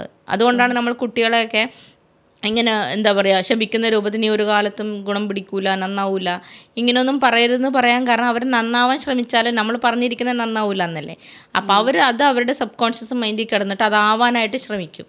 അപ്പം നമ്മൾ നല്ലത് ചിന്തിച്ചാൽ നമുക്ക് നല്ലത് വരും, മോശം ചിന്തിച്ചാൽ മോശം വരും. അതൊരു യൂണിവേഴ്സൽ ട്രൂത്താണ്. പിന്നെ ഈശ്വര വിശ്വാസം അതൊക്കെ ഓരോരുത്തരുടെ പേഴ്സണൽ മാറ്റേഴ്സാണല്ലോ. അത് അവരവരുടെ അവകാശമാണ്. ഈശ്വരൽ വിശ്വസിക്കണോ, ഈശ്വരം ഉണ്ടോ, അതൊക്കെ അവരുടെ പേഴ്സണൽ ചോയ്സായി. എന്ന് പറഞ്ഞാൽ താങ്കൾ ചോദിച്ചതിൽ ഡോക്ടർമാർക്കുണ്ടോയെന്ന് വെച്ചാൽ ഓഫ് കോഴ്സ് എനിക്കറിയാവുന്ന എത്രയോ ഡോക്ടേഴ്സ് ഉണ്ട്, അലോപ്പതി ഡോക്ടേഴ്സ് ഉണ്ട്. എൻ്റെ ഫ്രണ്ട്സൊക്കെ ഭയങ്കര ഈശ്വര വിശ്വാസമായിട്ടുള്ള അവർ ഈവൻ നമുക്കറിയാലോ ഒരു സർജറി ചെയ്യുന്നതിന് മുമ്പ് അവർ ഫുൾ പ്രാർത്ഥിച്ചിട്ടാണ് ഒരു കത്രിക എടുക്കുള്ളൂ. അങ്ങനെയുള്ള ഡോക്ടേഴ്സ് വരെ ഉണ്ട്. അതുപോലെ എനിക്കറിയാവുന്ന ഒരു സർജൻ ഉണ്ട്, അദ്ദേഹം ഒരു സർജറി ചെയ്യുന്നതിന് മുമ്പ് രാവിലെ പള്ളിയിൽ പോയി പ്രാർത്ഥിച്ചിട്ടാണ് പോകുന്നത്. അതുപോലെ അമ്പലത്തിൽ പോയിട്ടാണ് അവർ അന്നത്തെ ദിവസം അമ്പലത്തിൽ പോയി പൂജ ഒക്കെ നടത്തിയിട്ടാണ് സർജറി ചെയ്യാൻ പോകുന്നത്. കാരണം അവരെ സംബന്ധിച്ചിടത്തോളം താൻ ബാധി ദൈവം ബാധി എന്നുള്ള രീതിയിൽ വിശ്വസിക്കുന്നതായിരിക്കാം. വിശ്വാസികൾ തീർച്ചയായിട്ടും ഡോക്ടേഴ്സ് എല്ലാവരും തന്നെ വിശ്വാസികളായവാം. വിശ്വാസികളാവുന്നത് കുഴപ്പമൊന്നുമില്ല. ഓക്കെ, അപ്പോൾ ഞാനൊരു കാര്യം ചോദിച്ചിട്ട്, ഇപ്പോഴത്തെ ഒരു സമൂഹം എന്ന് പറയുന്നത് അവരുടെ ഭക്ഷണ രീതികളിലൊക്കെ വളരെയധികം വ്യത്യാസങ്ങൾ വരുന്നുണ്ട്. അതൊക്കെ രോഗങ്ങളായിട്ട് മാറാനും ചാൻസസ് കൂടുതലാണ്. ഡോക്ടറുടെ അഭിപ്രായത്തിൽ എന്താണ് തോന്നിയിരിക്കുന്നത്? എന്തൊക്കെ മാറ്റങ്ങളാണ് ഒരു മനുഷ്യൻ അല്ലെങ്കിൽ ഇപ്പോഴത്തെ ഒരു രീതിയിലുള്ള കുട്ടികളാണെങ്കിലും ആരാണെങ്കിലും ശ്രദ്ധിക്കേണ്ട കാര്യങ്ങൾ? ഇപ്പം ഞാനത് പറഞ്ഞു എന്ന് വിചാരിച്ച് ഞാൻ ഉൾപ്പെടെ ഉള്ള ആൾ മാറണമെന്നില്ല. കാരണം എന്താ വെച്ചാൽ, പക്ഷേ നമ്മൾ അറിഞ്ഞിരിക്കേണ്ട കുറേ കാര്യങ്ങളുണ്ട്. മാറണമെന്നില്ല എന്ന് പറഞ്ഞാൽ മാറ്റം വരണ്ട. ഇപ്പം നമ്മളെപ്പോഴും ചിന്തിക്കുന്നത് എന്താണെന്നറിയോ, എല്ലാവരുടെ ലൈഫ് അടിപൊളിയായി സെറ്റായി, അവരൊക്കെ വീടായി കാറായി സെറ്റായി, എനിക്ക് മാത്രം എന്താ ഈ ദുരിതം, ഞാൻ എപ്പോഴും ഇങ്ങനെ തന്നെയാണ് ഇരിക്കുന്നത്. പണ്ടെങ്ങനെയാണ് എൻ്റെ ഫ്രണ്ട്സ് എൻ്റെ സ്റ്റാറ്റസ് ഒക്കെ കാണുമ്പോൾ പലരും പറയും, പക്ഷേ നമ്മൾ സ്റ്റാറ്റസിൽ നല്ലതല്ലേ ഇടുള്ളൂ, മോശം ഇടില്ലല്ലോ. എനിക്കും ഉണ്ടാവും എന്തെങ്കിലുമൊക്കെ ഡ്രോബാക്സ് ഉണ്ടാവും. അത് നമ്മൾ സ്റ്റാറ്റസിൽ കൂടെ കാണണമെന്നില്ല. നമ്മൾ പറയുന്ന പോലെ ഈ റീൽസിൽ കാണുന്നതല്ല റിയൽ ലൈഫ്. അപ്പോൾ ഇത് പക്ഷേ നമുക്ക് ഈ സക്സസ് വേണം, നമ്മൾ നല്ല കരിയറിൽ എത്തണം, ഒക്കെ വേണം. എല്ലാ മാറ്റങ്ങളും നമുക്ക് സംഭവിക്കണം. പക്ഷെ നമ്മൾ മാറില്ല. അതാണ് നമ്മൾ മാറാണ്ട് നമ്മളുടെ സാഹചര്യങ്ങളും സിറ്റുവേഷൻസും സക്സസ്സും എങ്ങനെയാണ് ഉണ്ടാവുക, മാറ്റം വരാം. ഒരിക്കലും മാറ്റം വരില്ല. നമ്മൾ പലപ്പോഴും ചോദിക്കും നമ്മുടെ സക്സസ്സിൽ ഫുഡ് ഒരു ഫാക്ടറാണെന്ന് വെച്ചാൽ, ഓഫ് കോഴ്സ് നമ്മൾ എല്ലാ ദിവസവും ഈ നെയ്യ് കൂടിയ ബിരിയാണിയും കുഴിമന്തിയും അടിച്ച് കയറ്റിയിട്ട് ഈ ഇങ്ങനെ സഡേഷൻ മൂഡിലിരുന്നാൽ നമുക്ക് ജോലി ചെയ്യാൻ പറ്റുന്ന എങ്ങനെ? അപ്പോൾ ഫുഡ് ഭയങ്കര ഫാക്ടറാണ്. കാരണം ഫുഡ് എന്ന് പറയുന്ന സാധനം, ഭക്ഷണം നമ്മൾ ഉള്ളിൽ കഴിക്കുന്ന എന്താണോ അതാണ് നമ്മൾ. നമ്മുടെ ഇമോഷൻസിനെ വരെ കൺട്രോൾ ചെയ്യാൻ ഫുഡിന് പറ്റും. അപ്പോൾ ഇന്നത്തെ കാലത്ത് നമ്മൾക്ക് ഈ പറഞ്ഞ കുട്ടികൾക്കൊക്കെ പണ്ടത്തെ കാലത്തൊക്കെ നമ്മൾ 10 7 മക്കളൊക്കെ ഉണ്ടാവും. അവർക്കൊക്കെ ചിലപ്പം തലേ ദിവസത്തെ ചോറും കറിയും വെച്ച് കൊടുത്താൽ അവരത് കഴിച്ച് അവർ ഭയങ്കര ഹാപ്പിയാണ്, സംതൃപ്തരാണ്. അച്ഛനും അമ്മയും ജോലിക്ക് പോകും, അവർ കളിക്കാൻ പോകും, അങ്ങനെയൊക്കെ. ഇന്ന് ഡെയിലി നെയ്ച്ചോറും ബിരിയാണിയും കുഴിമന്തിയും അൽഫാമും കൊടുത്താലും നമ്മളോട് ചോദിക്കുന്നത് ഇത് തലേ ദിവസത്തെ ആണോ, ഇങ്ങനെയൊക്കെയാണ് ചോദിക്കുക. അല്ലേ? അപ്പോൾ അവരാരും സംതൃപ്തരല്ല. അപ്പോൾ ഈ സംതൃപ്തി അല്ലെങ്കിൽ തൃപ്തി എന്നൊക്കെ പറയുന്നത് ശരിക്കും നമ്മുടെ മനസ്സിൻ്റെ ഒരു അവസ്ഥയാണത്. അപ്പോൾ മാനസികാവസ്ഥ എന്നാണ് അതിനെ പറയുക. മാനസികാവസ്ഥ ആരുടെയും ശരിയല്ല. അപ്പോൾ അതുകൊണ്ടാണ് കൂടുതലും രോഗം വന്നത്. ഇപ്പോൾ മോഡേൺ മെഡിസിൻസ് വരെ പറയുന്നത് 90% of diseases is coming from emotional എന്നാണ് പറയാം. വൈകാരിക തലത്തിൽ നിന്നാണ് നമുക്ക് രോഗം വരുന്നത്. ഇപ്പം നമ്മൾ പറയാണ്, ഇപ്പം ഞങ്ങളുടെ ഇതിൽ പറയും 10 മണിക്കുള്ളിൽ കിടന്നുറങ്ങണം. ആര് കിടന്നുറങ്ങും? നമ്മൾ പറഞ്ഞാൽ അവർ ഉറങ്ങും. ഈ മൊബൈൽ എടുത്ത് വെക്കണമല്ലോ നമ്മൾ ഉൾപ്പെടെ ഉള്ള ആൾക്കാർ. അപ്പോൾ അവർ കിടന്നു. അപ്പോൾ 10 മണിക്കുള്ളിൽ കിടന്ന് ഉറങ്ങണം എന്ന് പറയാൻ കാരണം നമുക്കൊരു ഓർഗൻ ക്ലോക്ക് തിയറി ഉണ്ട്. അത് ബയോളജിക്കൽ റിതം എന്നാണ് പറയുക. അതനുസരിച്ചിട്ട് നമ്മുടെ ഓരോ ശരീരത്തിൻ്റെ ഓരോ അവയവത്തിനും അതിൻ്റേതായിട്ടുള്ള പീക്ക് ലെവലിലുള്ള എനർജി ഫ്ലോ പോകുന്ന ഓരോ 2 hours ഇടവിട്ടാം. അപ്പം നമ്മൾ ഭക്ഷണം കഴിക്കേണ്ടത് എപ്പോഴാണ്, ഉറങ്ങേണ്ടത് എപ്പോഴാണ്, അതൊക്കെ ശരീരം സ്വമേധയാ ഉണ്ടാക്കി വെച്ചിട്ടുണ്ട്. അത് ഈ പറഞ്ഞ പോലെ സൃഷ്ടാവിൻ്റെ സൃഷ്ടിപ്പിൻ്റെ അത്ഭുതമാണ് നമ്മുടെ മനുഷ്യ ശരീരം എന്ന് പറയുന്നത്. അപ്പം നമ്മൾ ഈ വൈകുന്നേരം 7:30 ഫുഡ് കഴിക്കണം എന്ന് പറയാൻ കാരണം, നമ്മളിപ്പോൾ ഡെയിലി ഒരു അടിപൊളി ബിരിയാണി കിട്ടുന്നൊരു കട, പക്ഷേ അവിടെ 6 മണി വരെ ബിരിയാണി കിട്ടുള്ളൂ. നമ്മൾ ഇല്ല, ഞങ്ങൾക്ക് 9 മണിക്കാണ് വിശക്കുക, ഞാൻ 9 മണിക്ക് പോകുന്ന അവർ നിങ്ങളെയും കാത്തിരിക്കുമോ, അവർ പൂട്ടിയിട്ട് പോകില്ലേ എന്ന് പറഞ്ഞതുപോലെ നമ്മുടെ ശരീരത്തിൽ ദഹനേന്ദ്രിയ വ്യവസ്ഥ 6 മണി കഴിയുമ്പോൾ 6:30 7 മണി മാക്സിമം 7:30 ആകുമ്പോഴത്തേക്കും പൂട്ടും. ക്യാൻറ്റീൻ അടക്കണ പോലെ അടക്കും. നമ്മൾ ഈ 9 മണിക്കും 10 മണിക്കുമാണ് എന്തുണ്ടാക്കണമെന്ന് ചിന്തിക്കുന്നത് തന്നെ, അല്ലേ? അല്ലെങ്കിൽ ഏത് കടയിൽ പോയി മന്തി അടിക്കണമെന്ന് തന്നെ ഓർക്കുന്നത് 10:30ക്കാണ്. അപ്പോൾ അങ്ങനെയൊക്കെ ആകുമ്പം നമ്മളുടെ ദഹനേന്ദ്രിയ വ്യവസ്ഥയിൽ ദഹിക്കാനുള്ള എൻസൈംസ് ബൈൽ ജ്യൂസ് ഒന്നും പ്രൊഡ്യൂസ് ചെയ്യത്തില്ല. അപ്പോഴാണ് നമുക്ക് രാവിലെ എണീക്കുമ്പോൾ തലവേദന വരുന്നത്, ഗ്യാസ്ട്രിക് പ്രോബ്ലംസ് വരുന്നത്, അസിഡിറ്റിക്ക് വരുന്നത്. കാരണം ഇതിന് ഓൺ കപ്പാസിറ്റി ഇല്ല ഡൈജസ്റ്റ് ആവാൻ. പക്ഷേ നമ്മൾ ഈ 10 മണിക്ക് അടിച്ച് കയറ്റിയല്ലോ, അപ്പോൾ ഇതിന് നമുക്ക് ദഹിക്കണമല്ലോ എന്തായാലും. അപ്പോൾ അത് ചുറ്റുമുള്ള അവയവങ്ങളിൽ നിന്ന് എനർജി അബ്സോർബ് ചെയ്യും. അപ്പോൾ ആ അവയവത്തിന് ഡെഫിഷ്യൻസി സംഭവിക്കും. പിന്നെ അതേപോലെ നമുക്ക് എല്ലാവർക്കും അറിയാം, ഈ അടുത്ത് റീസെൻ്റ്ലി നമ്മൾ വിട്ടുപോയ ഒത്തിരി സെലിബ്രിറ്റീസ് ഉണ്ട്. ഇവരെല്ലാത്തിൻ്റെയും മരണകാരണം നമ്മൾ നോക്കിക്കഴിഞ്ഞാൽ അറിയാൻ പറ്റുന്നത് നോൺ ആൽക്കഹോളിക് ലിവർ സിറോസിസ് ആണ്. മനസ്സിലാവുന്നുണ്ടോ? അപ്പോൾ ഈ നോൺ ആൽക്കഹോളിക് ലിവർ സിറോസിസ് എന്ന് പറയുമ്പം പലപ്പോഴും ലിവർ സിറോസിസ് എന്ന് പറയുമ്പോൾ നിങ്ങൾ വെള്ളം അടിക്കുന്നുണ്ടല്ലേ എന്നുള്ള രീതിയിലാണ് വരാം. റീസെൻ്റ്ലി ഉള്ള പഠനങ്ങൾ പറയുന്നത് നമ്മൾ 1 കൊല്ലം കണ്ടിന്യൂസ് വെള്ളം അടിക്കുന്ന ആളാണെന്ന് വിചാരിക്കുക, കള്ളു കുടിക്കുന്ന ആളാണ്. അവരുടെ ലിവറിൻ്റെ എക്കോടെക്സ്ചർ, അവരുടെ ലിവറിൻ്റെ അവസ്ഥയും ഒരു 2 ദിവസം കണ്ടിന്യൂസ് ഉറങ്ങാണ്ടിരിക്കുന്ന ആളുടെ ലിവറിൻ്റെ അവസ്ഥയും സെയിമാണ്. ഓ അപ്പോൾ നമ്മൾ വിചാരിക്കുന്ന അതിനേക്കാളും നല്ല വെള്ളം അടിച്ചുകൂടെ എന്നായിരിക്കും. അങ്ങനെയല്ല. അപ്പോൾ പക്ഷേ അതാണ് അവസ്ഥ. പ്രൊമോഷൻ. അതെ അതെ അതെ. പക്ഷെ അങ്ങനെയല്ല. എന്ന് വെച്ചാൽ ഈ സെലിബ്രിറ്റീസിൻ്റെ എല്ലാം സ്റ്റേജ് പ്രോഗ്രാംസ് കാര്യങ്ങളെല്ലാം രാത്രികളിലാണ്. അപ്പോൾ ഈ 10 മണിക്കുള്ളിൽ ഉറങ്ങണമെന്ന് പറയാൻ കാരണം നമ്മുടെ ലിവർ എന്ന് പറയുന്ന അവയവം ശരീരത്തിൻ്റെ ഏറ്റവും വലിയ ടോക്സിൻസ് റിമൂവൽ ഓർഗനാണ്. കാരണം ശരീരത്തിലെ വിഷാംശങ്ങളെല്ലാം പുറന്തള്ളുന്ന ഏറ്റവും വലിയ അവയവമാണ്. അപ്പോൾ അതിന് ഹെൽത്തി ആയിട്ട് ഇരുന്നില്ലെങ്കിൽ ഒരു അവയവം ഹെൽത്തി ആയിട്ട് ഇരിക്കില്ല. കാരണം ശരീരത്തിലെ ടോക്സിൻസ് പുറത്ത് പോകത്തില്ല. അപ്പോൾ ഈ ലിവറിന് നല്ല രീതിയിൽ ഹെൽത്തി ആയിട്ട് ഇരിക്കണമെങ്കിൽ ലിവറിന് ആവശ്യമുള്ള സാധനം ഉറക്കമാണ് മെയിൻലി. ഭക്ഷണം കഴിച്ചില്ലെങ്കിലും വേണ്ടില്ല, അത് ഉറങ്ങണം. അതും എപ്പോൾ 11 to 3 ഇൻ ബിറ്റ്വീൻ ഡീപ്പ് സ്ലീപ്പിലോട്ട് പോകണം. അപ്പോഴാണ് നമ്മൾ ഇൻസ്റ്റാഗ്രാമിൽ എത്ര പേര് കണ്ടു, ഫേസ്ബുക്കിൽ ഫോളോവേഴ്സ് കൂടി ഒന്ന് നോക്കുന്നത്. പക്ഷേ ആ സമയത്ത് നമ്മൾ കിടന്ന് ഉറങ്ങിയിരിക്കണം. അല്ലാത്ത പക്ഷം ഈ പറയുന്ന ലിവർ ഇഷ്യൂസൊക്കെ വരും. അപ്പോൾ താങ്കൾ ചോദിച്ച പോലെ ഈ വരും തലമുറകളോട് നമുക്ക് എന്താ പറയേണ്ടതെന്ന് വെച്ചാൽ കുറച്ച് ഇപ്പോഴത്തെ രോഗങ്ങളെല്ലാം ജീവിതശൈലി രോഗങ്ങളാണ്, ലൈഫ് സ്റ്റൈൽ ഡിസീസസ് എന്നാണ് പറയാം. BP ആയിക്കോട്ടെ, ഷുഗർ ആയിക്കോട്ടെ, തൈറോയിഡ് ആയിക്കോട്ടെ, എല്ലാ രോഗങ്ങളും ജീവിതശൈലി രോഗങ്ങളാണ്. ഈ ജീവിതശൈലി രോഗങ്ങൾക്ക് മരുന്ന് കൊടുക്കുമ്പോൾ അവരെങ്ങനെയാണ് കഴിക്കാൻ പറയുന്നത്? നിങ്ങൾ മരണം വരെ കഴിക്കൂ എന്നാണ് പറയുന്നത്. ബിപിയുടെ മെഡിസിൻ നിർത്താൻ പറ്റത്തില്ല, ഷുഗറിൻ്റെ മെഡിസിൻ നിർത്താൻ പറ്റത്തില്ല. അത് അവരുടെ ഓപ്ഷനാണ്, അവർക്ക് കഴിക്കാൻ. ഞാൻ അതിനെക്കുറിച്ച് പറയാൻ ഞാൻ ആളല്ല, കാരണം ഞാൻ പഠിച്ചിട്ടില്ല ആ സിസ്റ്റം. പക്ഷേ ഈ മരണം വരെ കഴിക്കുക എന്ന് പറഞ്ഞാൽ അതിൻ്റെ അർത്ഥം അത് സൊല്യൂഷൻ അല്ലല്ലോ, അത് ബാലൻസിങ് ആണ്. അതിനെ നമ്മളൊന്ന് നോർമലൈസ് ചെയ്ത് കൊണ്ടുപോകാൻ മാത്രമേ പറ്റത്തുള്ളൂ. അപ്പോൾ ജീവിതശൈലി രോഗമായിട്ടുള്ള BP, കൊളസ്ട്രോൾ, ഷുഗർ, തൈറോയ്ഡ് പോലെയുള്ള രോഗത്തെ മാറ്റാൻ ജീവിതശൈലി മാറ്റിയാൽ പോരെ? ഓക്കെ. അപ്പോൾ ഞാനൊരു കാര്യം ചോദിച്ചിട്ട്, ഇപ്പോൾ സൗന്ദര്യം വർദ്ധിക്കാൻ വേണ്ടിയിട്ട് പെൺപിള്ളേർ പല കാര്യങ്ങളും ചെയ്യുന്നുണ്ട്. ഇപ്പോൾ ഇതിലെ ഒരു കാര്യമാണ് സ്ലീപ്പ് സർക്കിൾ. അതായത് 8 hours കറക്റ്റായിട്ട് പ്രോപ്പറായിട്ട് ഉറങ്ങണം. അപ്പോൾ അതിനിപ്പോൾ ചിലർ പറയില്ല, ഇപ്പോൾ 2 മണി 3 മണിക്കാണ് വരുന്നത്, അത് കഴിഞ്ഞിട്ട് ഒരു 8 hours ഉറങ്ങിയാൽ മതിയോ? അതായത് എപ്പോഴെങ്കിലും ഒരു 8 hours ഒരു ദിവസത്തെ കാര്യം. അതായത് 11 മണി 12 മണിക്ക് കഴിഞ്ഞ ആള് 12 മണി കഴിഞ്ഞതിന് ശേഷം 8 hours ഉറങ്ങിക്കഴിഞ്ഞാൽ അത് ഓക്കെ ആയിരിക്കും? ഇപ്പോൾ ഇത് കേൾക്കുന്ന ആൾക്കാർ പറയും, പ്രവാസികളായിട്ടുള്ള ആൾക്കാർ നല്ല പൊങ്കാലിടും കമൻറ്റിൽ. കാരണം അവർക്ക് നൈറ്റ് ഷിഫ്റ്റൊക്കെ ഉള്ള ആൾക്കാർ, ഇപ്പോൾ നഴ്സുമാരും ഡോക്ടർമാർക്ക് നൈറ്റ് ഷിഫ്റ്റൊക്കെ ഉണ്ട്. അപ്പോൾ അവരെ സംബന്ധിച്ചിടത്തോളം ഞങ്ങളൊന്ന് ഹെൽത്തി അല്ലേ എന്നൊക്കെ അവർ ചിന്തിക്കാം. അപ്പോൾ പലരും പറയുന്നത്, ഞാനിപ്പോൾ 3 മണി വരെ എണീറ്റിരുന്നാലെന്താ, രാവിലെ ഞാൻ 9-10 മണി വരെ ഉറങ്ങുന്നുണ്ടല്ലോ എന്നല്ലേ താങ്കൾ ഉദ്ദേശിച്ചത്? ഒരിക്കലും ആ ഉറക്കവും ഈ ഉറക്കവും തമ്മിൽ ഒരു ബന്ധവുമില്ല. താങ്കൾക്ക് ഇപ്പോൾ വിശന്നാലേ താങ്കൾ നാളെ കഴിച്ചാൽ പോരെ. ഞാൻ ഇന്നിപ്പോൾ കുറച്ച് വിശന്ന് കഴിച്ചില്ല എന്ന് വിചാരിച്ച് ഞാൻ പിറ്റേ ദിവസം ഒരു ചെമ്പ് ഭക്ഷണം ചോറ് തിന്നായിരുന്നു എന്ന് പറഞ്ഞിട്ട് കാര്യമുണ്ടോ? കാരണം ആ ലിവറിന് അന്ന് കിട്ടേണ്ട എനർജി അന്ന് തന്നെ കിട്ടണം. പിറ്റേ ദിവസം നിങ്ങൾ കുറേ ഉറങ്ങിയാൽ അതുകൊണ്ട് രോഗം വരുന്നതല്ലാണ്ട് മാറുമൊന്നുമില്ല. പിന്നെ പലപ്പോഴും പലരും ചോദിക്കുന്നതാണ് എത്ര അവേഴ്സ് ഉറങ്ങണമെന്നൊക്കെ ഉള്ളത്.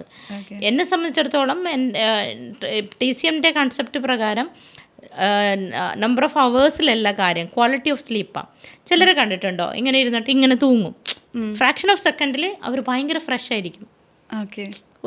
ഒരു സെക്കൻഡ് അവർ തൂങ്ങി ഇങ്ങനെ ആയിട്ട് അവർ കണ്ണ് തുറക്കുമ്പോഴത്തേക്കും ഭയങ്കര ഫ്രഷ് ആയിരിക്കും, അവർ ഭയങ്കര ഫ്രഷ് ആയിരിക്കും. നേരെ മറിച്ച് 10 മണിക്കൂർ ഉറങ്ങിയിട്ട് എണീറ്റല്ല അവരെ കണ്ടിട്ടുണ്ട്, എന്തൊരു ക്ഷീണോ അല്ലേ? അപ്പം 10 മണിക്കൂർ ഉറങ്ങിയെന്ന് പറഞ്ഞിട്ട് വല്ല കാര്യമുണ്ടോ? അവർക്ക് ഒന്നും ചെയ്യാൻ പറ്റാത്ത അവസ്ഥയാണ്, ക്ഷീണമായിരിക്കും. കാരണം ആ ഉറക്കത്തിന് ക്വാളിറ്റി ഇല്ല. അപ്പം ക്വാളിറ്റി ഓഫ് സ്ലീപ്പിലാണ് കാര്യം ഇരിക്കുന്നത്. പിന്നെ ഇപ്പോൾ താങ്കൾ പറഞ്ഞ സൗന്ദര്യവർദ്ധകത്തിന് ഉറങ്ങണമെന്ന് പറഞ്ഞില്ലേ, അത് ഭയങ്കര റിലേറ്റ് ചെയ്യുന്നത് ലിവറുമായിട്ടാണ്. കാരണം പറഞ്ഞാൽ ഇതൊരു റിസർച്ച് ബേസ്ഡ് സബ്ജക്റ്റാണ്. ഇതിനെക്കുറിച്ച് എത്ര പേർക്ക് ആധികാരികമായിട്ട് സംസാരിച്ചാൽ ഡൈജസ്റ്റ് ആവുമെന്ന് എനിക്കറിയില്ല. ഇന്ന് പലപ്പോഴും സൗന്ദര്യവർദ്ധക വസ്തുവായിട്ട് നമ്മൾ യൂസ് ചെയ്യുന്ന ഒരു സാധനമാണ് ഗ്ലൂട്ടാതയോൺ.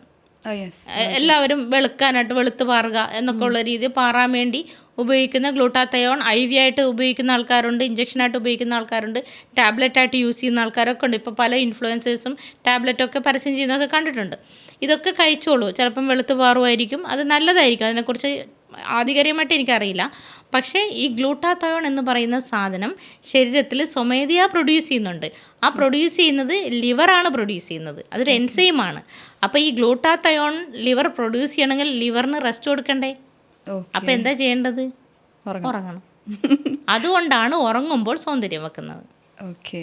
അപ്പോൾ ഈ സൗന്ദര്യം വർദ്ധിക്കാൻ വേണ്ടിയിട്ട് അക്യുപഞ്ചറിങ് ചികിത്സയിലേക്ക് ആരെങ്കിലും വന്നിട്ടുണ്ടായിരുന്നോ? ഇഷ്ടംപോലെ സെലിബ്രിറ്റീസ് വന്നിട്ടുണ്ട്. നിങ്ങൾ വിചാരിക്കുമ്പോൾ ഞാൻ എന്താ ഇതൊന്നും ചെയ്യാത്തെന്ന്. എല്ലാവരും ചോദിക്കും, നിങ്ങൾക്ക് ഈ കുണ്ടും കുഴിയൊക്കെ ഇത് വെച്ചിട്ട് നിരത്തിക്കൂടെ എന്നൊക്കെ ചോദിക്കാറുണ്ട്. അതുകൊണ്ട് പറഞ്ഞു, ഒരുപാട് പേര് നമ്മുടെ ട്രോളാനായിട്ട് താഴെയുള്ളവർക്ക് സമയം കൊടുക്കരുത്, നമ്മൾ തന്നെ ട്രോളണം. അപ്പോൾ കാരണം എന്താ വെച്ചാൽ കോസ്മെറ്റിക് അക്യുപഞ്ചർ എന്ന് പറഞ്ഞിട്ടൊരു സെക്ഷൻസ് ഉണ്ട്. അതിൽ കോസ്മെറ്റിക് കപ്പിംഗ് വരുന്നുണ്ട്, കോസ്മെറ്റിക് അക്യുപഞ്ചർ വരുന്നുണ്ട്. അതിൽ നമ്മൾ നീഡിലാണ് ചെയ്യുന്നത്. ഈവൻ ഫോറിൻ ഇപ്പോൾ ഈ കോസ്മെറ്റിക് അക്യുപഞ്ചർ എന്ന് പറഞ്ഞിട്ട് നമ്മൾ ചുമ്മാ ഒന്ന് യൂട്യൂബിലോ ഗൂഗിളൊക്കെ അടിച്ചു നോക്കുക, 100ഓളം നീഡിൽസാണ് മുഖത്ത് കുത്തി വെക്കുന്നത്. അപ്പോൾ അതിൽ എന്താ സംഭവിക്കുന്നത് വെച്ചാൽ നാച്ചുറലായിട്ട് തന്നെ നമുക്ക് ഈ ബ്ലഡ് സർക്കുലേഷൻ ഇൻക്രീസ്ഡ് ആവും. പിന്നെ മാത്രമല്ല നമുക്ക് ഈ പറയുന്ന ലിംഫാറ്റിക് വെസൽസ് ആക്റ്റീവ് ആവും. അങ്ങനെ നമുക്ക് നാച്ചുറലി ഒരു ഗ്ലോ കിട്ടും. വേറെ ക്രീമോ ഇതൊന്നും പുരട്ടണ്ട. ഇപ്പം നമുക്കവിടെ പോസ്റ്റ് മാരിറ്റൽ, ഇപ്പം പ്രീ മാരിറ്റൽ എന്ന് പറഞ്ഞ പോലെ പോസ്റ്റ് മാരിറ്റലും പ്രീ മാരിറ്റൽ വെൽനസ് പാക്കേജ് ഉണ്ട്. ആ പ്രീ മാരിറ്റൽ വെൽനസ് പാക്കേജിൽ നമ്മളിത് സ്ഥിരം ചെയ്യാറുള്ളതാണ്. അല്ലാണ്ട് തന്നെ ഒത്തിരി സീരിയൽ താരങ്ങളും സിനിമാ താരങ്ങളൊക്കെ അവിടെ വന്നിട്ട് എൻ്റെ ചില പിക്ചേഴ്സ് നോക്കിയാൽ കാണാം, അവർ മുഖത്തിങ്ങനെ കുറേ നീഡിൽ കുത്തി ഇരിക്കുന്നതൊക്കെ കാണാം, യൂട്യൂബിലൊക്കെ കൊടുത്തിട്ടുണ്ട്. അത് സൗന്ദര്യവർദ്ധക വസ്തുവായിട്ട് നമ്മൾ ഇതിന് ചെയ്യാറുണ്ട് നാച്ചുറലി തന്നെ. പിന്നെ ഒരു സിലിക്കോൺ കപ്പിംഗ് തെറാപ്പി എന്ന് പറഞ്ഞിട്ടുണ്ട്. അതായത് നമ്മൾ ഈ അണ്ടർ ഐ ഡാർക്ക്നെസ് ഒക്കെ അല്ലേ, അത് വിത്തിൻ സെക്കൻഡ്സ് കുറയും. കാരണം ആ കപ്പ് വെച്ചിട്ട് നമ്മൾ സിലിക്കോൺ കപ്പായി ഇങ്ങനെ നമ്മൾ മൂവ് ചെയ്യിപ്പിക്കുക. പിന്നെ നിങ്ങൾ എല്ലാവർക്കും അറിയാമല്ലോ, മറ്റേ ഫേസ് യോഗ ഒക്കെ കേട്ടിട്ടുണ്ടാവും. ഫേസ് യോഗ മുഖത്തിൻ്റെ ഒക്കെ ചബ്ബിനെസ് കുറക്കണത്. ആ ഫേസ് യോഗ ചെയ്യുന്നത് പോലെ തന്നെ ഒരു ഗ്വാഷ തെറാപ്പി ഉണ്ട്. ഗ്വാഷ വെച്ചിട്ട് ഇങ്ങനെ വലിക്കുന്ന, അത് കപ്പും ഗ്വാഷയും വെച്ചിട്ട് വലിക്കുന്ന, അതോടൊപ്പം തന്നെ അക്യുപഞ്ചർ നീഡ്ലിങ്ങും കൂടി നമ്മൾ ചെയ്യും. ഓക്കെ. അപ്പോൾ ഞാനൊരു കാര്യം ചോദിച്ചിട്ട്, ഇപ്പോൾ പല ടൈപ്പ് ഓഫ് അലോപ്പതി ഉണ്ടെന്ന് പറഞ്ഞു. ഒരു കാര്യമല്ലല്ലോ, കുറേ കാര്യമല്ലോ, ഒരുപാട് കാര്യങ്ങൾ ചോദിക്കുന്നുണ്ട്. പക്ഷേ എനിക്ക് കുറേ കാര്യങ്ങൾ ചോദിക്കാറുണ്ട് എന്തായാലും ചോദിച്ചോളൂ. അപ്പോൾ ഇങ്ങനെ ഡോക്ടർ പറയുമ്പോഴാണ് എനിക്കും കുറച്ച് ഡൗട്ടുകളൊക്കെ വരുന്നത്, എന്തൊക്കെ ചോദിക്കണം എന്നുള്ളത്. ഇപ്പോൾ പല ടൈപ്പ് ഓഫ് അലോപ്പതി ആണെങ്കിലും ഹോമിയോ ഉണ്ട്, അല്ലെങ്കിൽ നമ്മുടെ ഇംഗ്ലീഷ് മെഡിസിൻ എല്ലാം ഉണ്ട്. അതിനൊക്കെ സംബന്ധിച്ചിട്ട് എന്താണ് പ്രത്യേകത നമ്മുടെ അക്യുപഞ്ചറിങ്, എന്തുകൊണ്ടാണ് പ്രത്യേകത ഉള്ളത്, എന്തൊക്കെ പ്രത്യേകതകളാണ് ഉള്ളത്? അതായത് എല്ലാ സിസ്റ്റവും അതിൻ്റേതായിട്ടുള്ള പോരായ്മകളും ഉണ്ട്, നന്മകളും ഉണ്ട്. അപ്പോൾ അത് എല്ലാത്തിനും എഫക്റ്റ് ഉണ്ടെങ്കിൽ ഇത് എല്ലാത്തിനും സൈഡ് എഫക്ട്സ് ഉണ്ടാവും. ഇപ്പോൾ അക്യുപഞ്ചറിന് സൈഡ് എഫക്റ്റ് ഇല്ല എന്ന് പറഞ്ഞാൽ ആൾക്കാർ പറയും അപ്പോൾ എഫക്റ്റ് ഇല്ല അല്ലേ, അതുകൊണ്ടാണല്ലേ സൈഡ് എഫക്റ്റ് ഇല്ലാത്തത്. അപ്പോൾ അങ്ങനെ ഒരു ചോദ്യം വരാം.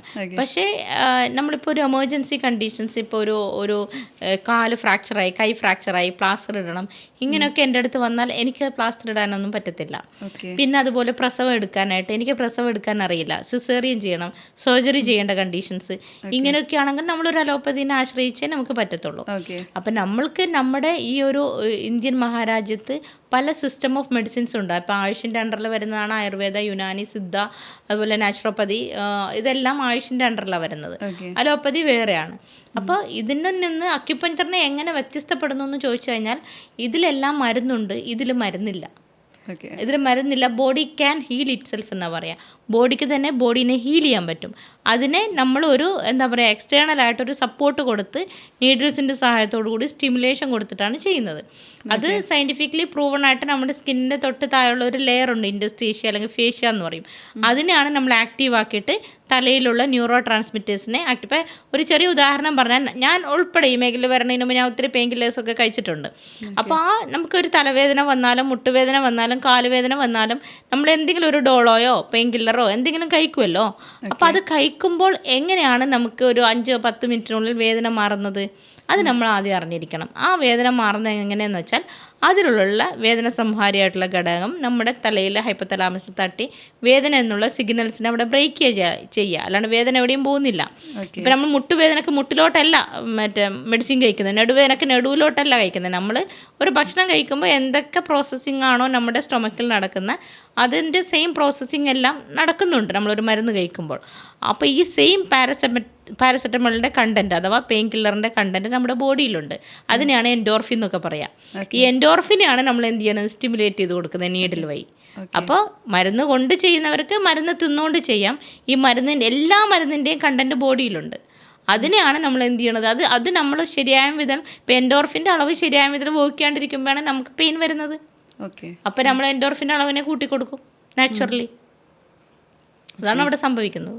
അതുകൊണ്ട് അതെ, അതിൻ്റെ അർത്ഥം മറ്റ് സിസ്റ്റം ഓഫ് മെഡിസിൻസ് എല്ലാം ബ്ലണ്ടറും ഇത് മാത്രമാണ് ശരിയെന്നൊന്നും ഞാൻ എവിടെയും പറയുന്നില്ല. പിന്നെ നമ്മളുടെ ട്രീറ്റ്മെൻറ്റിൽ നമ്മൾ ആരുടെയും മെഡിസിൻസ് നിർത്തിക്കൊണ്ടുള്ളൊരു ചികിത്സാ രീതിയല്ല. മരുന്ന് കഴിച്ചുകൊണ്ടും ഇതെടുക്കാം. അവർക്ക് ഇനിയിപ്പോൾ അവരുടെ ഒരു രോഗത്തിൻ്റെ കാഠിന്യം കുറഞ്ഞെന്ന് തോന്നുവാണെങ്കിൽ അവർക്ക് മരുന്ന് നിർത്താം. അത് ഏത് ഡോക്ടറാണോ മരുന്ന് കൊടുത്തത് ആ ഡോക്ടറിൻ്റെ അനുവാദത്തോടു കൂടി അവർക്ക് വേണമെങ്കിൽ ഡോസേജ് കുറക്കുകയോ നിർത്തുകയോ എന്ത് വേണമെങ്കിലും ചെയ്യാം. ഞാൻ പറഞ്ഞല്ലോ നേരത്തെ 20 വർഷമായിട്ട് ഉറക്ക ഗുളിക കഴിച്ച് ഡിപ്രഷത്തിൻ്റെ മരുന്ന് കഴിച്ച് സ്കിസോഫീനിയ കണ്ടീഷനായിട്ടുള്ള ആൾക്കാർ വരെ അവരുടെ മെഡിസിൻസ് അവരുടെ ഡോക്ടർ, ഏതൊരു നല്ല ഡോക്ടറും അവരുടെ സിംറ്റംസും കാര്യങ്ങളൊക്കെ കുറഞ്ഞു കഴിഞ്ഞാൽ കുറച്ച് കൊടുക്കും. നല്ലൊരു ഡോക്ടർ കുറച്ച് കൊടുക്കും. അതെ അതെ. എന്നിട്ട് അവർക്ക് ഫുള്ള് സ്റ്റോപ്പ് ആക്കിയിട്ടുണ്ട്. അതാണ് ഡിഫറൻസ് എന്ന് പറയുന്നത് നമ്മുടെ ചികിത്സയുടെ. Okay, nice. അപ്പോൾ ഇപ്പോൾ മാം ആണെങ്കിലും ഒരുപാട് പേരെ ഇപ്പോൾ ഇൻസ്റ്റിറ്റ്യൂട്ടിൽ പഠിപ്പിക്കുന്നുണ്ട്, അക്യുപഞ്ചറിങ് പഠിപ്പിക്കുന്നുണ്ട്, ഒരുപാട് സ്റ്റുഡൻസ് ഉണ്ട്, ഒരുപാട് സർട്ടിഫിക്കറ്റ് വരുന്നുണ്ട്. അപ്പോൾ മാമിന് എന്താണ് തോന്നുന്നത്, ഇനി ഇന്ത്യയിലൊട്ടാകെ അക്യുപഞ്ചറിങ് ചികിത്സയിലേക്ക് എല്ലാവരും വരുമെന്നാണോ വിശ്വസിക്കുന്നത്, ഉറച്ചു വിശ്വസിക്കുന്നത്? എങ്ങനെയാണ് നമ്മളെ രക്ഷിക്കണമല്ലോ, അപ്പോൾ എപ്പോഴും പോസിറ്റീവായിട്ട് ചിന്തിക്കാനല്ലേ എല്ലാവരും ആഗ്രഹിക്കുന്നത്. അപ്പം ഞാനിപ്പോൾ ആലോചിക്കുന്നത് വെച്ചാൽ ഒരു 2020 മുതൽ 2021 നമ്മൾ ഓപ്പൺ ആക്കുന്നത് ക്ലിനിക്ക്. അപ്പോൾ ഈ 20 മുതലേ ഞാനിങ്ങനെ പറയുന്നതിനോടൊക്കെ എല്ലാവരും പുച്ഛഭാവത്തോടുകൂടി കണ്ട ആൾക്കാരെല്ലാം ഇപ്പം നമ്മുടെ ക്ലിനിക്കിൽ ഒന്ന് ചെയ്തു തരുമോ എന്ന് പറഞ്ഞ് വരുന്നുണ്ടെങ്കിൽ ഇത് കഴിഞ്ഞിട്ടുള്ള അടുത്ത 10 വർഷം എന്തായിരിക്കും എന്നുള്ളത് നമുക്ക് ഊഹിക്കാം. ഇത്രയൊക്കെ ആയിട്ട് അങ്ങനെയുള്ള ആൾക്കാരെ ഞാൻ ഡെയിലി 50 പേരും 100 പേരും ക്ലിനിക്കിൽ വരുന്നുണ്ടെങ്കിൽ നെക്സ്റ്റ് 10 വർഷം കഴിഞ്ഞാൽ ഉറപ്പായിട്ടും ഒരു വെൽനസ് എന്നുള്ള ഭാഗത്തിലോട്ട് ആൾക്കാർ വരും. കാരണം നമ്മളുടെ അവിടെ പലപ്പോഴും ചിലർ ചിന്തിക്കുന്ന വെൽനസ് എന്ന് പറഞ്ഞാൽ എന്തൊക്കെയോ കുറേ സപ്ലിമെൻറ്റ് കഴിക്കുക അല്ലെങ്കിൽ അങ്ങനെയൊന്നുമല്ല. ഇതൊരു തെറാപ്യൂട്ടിക് എഫക്റ്റ് കിട്ടുന്നതാണ്. അല്ലാണ്ട് നമ്മളിപ്പോൾ 1 ഡേ പാക്കേജൊക്കെ എടുത്ത് വരുന്നവർക്ക് അത് വെൽനസ്സാണ്, അത് ശരിയാണ്. ഇപ്പം നമ്മളൊരു ആയുർവേദത്തിൻ്റെ ഒരു അഭ്യംഗം, ഒരു ഹെഡ് മസാജ്, ഒരു സ്റ്റീം ബാത്ത്, അങ്ങനെയൊക്കെ ഒരു റിഫ്ലക്സോളജി, ഫുഡ് റിഫ്ലക്സോളജി, ഇതൊക്കെ ചെയ്ത് കഴിഞ്ഞാൽ അതിനെ നമുക്ക് വെൽനസ് എന്ന് വിളിക്കാം. പക്ഷേ ഇത് വെൽനസ് പ്ലസ് നമുക്ക് എന്താണ് ഒരു രോഗം മാറ്റാനുള്ള അവസ്ഥയിലോട്ട് തീർച്ചയായിട്ടും അക്യുപഞ്ചർ വന്ന് തുടങ്ങുന്നുണ്ട്. ഇനി നെക്സ്റ്റ് 10 വർഷം കഴിഞ്ഞ് കഴിഞ്ഞാൽ ഒരു പക്ഷേ ഒത്തിരി ആൾക്കാർ, പ്രത്യേകിച്ച് ഈ കൊറോണ വന്നതിന് ശേഷമാണ് ആൾക്കാർ, കൊറോണക്ക് മരുന്നൊന്നും ഉണ്ടായിരുന്നില്ലല്ലോ, അപ്പോൾ ഈ ഓൾട്ടർനേറ്റീവ് മെത്തേഡ് തേടി വന്ന ആൾക്കാരാണ് കൂടുതലും നമ്മളുടെ ഇതിൽ സ്വീകാര്യത നേടിയിട്ടുള്ളത്. അപ്പോൾ തീർച്ചയായിട്ടും ഒത്തിരി ആൾക്കാർ ഇത് തേടി വരുന്നുണ്ട്. ഇനിയുള്ള വരും തലമുറകളും ഒരു ഇന്ത്യ എന്ന് പറയുന്നത് വെൽനസിൻ്റെ ഒരു ഇന്ത്യ ആയിരിക്കും. ഒരുപാട് ചാരിറ്റി പ്രവർത്തനങ്ങളും ചെയ്യുന്നുണ്ടല്ലോ ഡോക്ടർ. ചാരിറ്റി നമ്മൾ പറയാൻ പാടില്ല എന്നല്ലേ, പാടില്ല, പക്ഷെ എന്നാലും ഡോക്ടർ കുറച്ച് പ്രൊവൈഡ് ചെയ്യുന്നുണ്ട് കുറച്ച് കാര്യങ്ങളും എല്ലാ കാര്യങ്ങളും. കേട്ടിട്ടുണ്ട്, ആണോ എന്നല്ല, കുറച്ച് കാര്യങ്ങൾ ഞങ്ങൾക്കൊക്കെ അറിയാം. എന്നാലും ഡോക്ടറായിട്ടൊന്ന് പറയണം, ഞങ്ങൾക്ക് അറിയാൻ വേണ്ടിയിട്ടാണ്. കാരണം പാവപ്പെട്ട ഒരുപാട് പേരുണ്ടായിരിക്കും, അവർക്ക് അതിനെക്കുറിച്ച് ഡീറ്റെയിൽ ആയിട്ട് അറിയില്ലായിരിക്കും.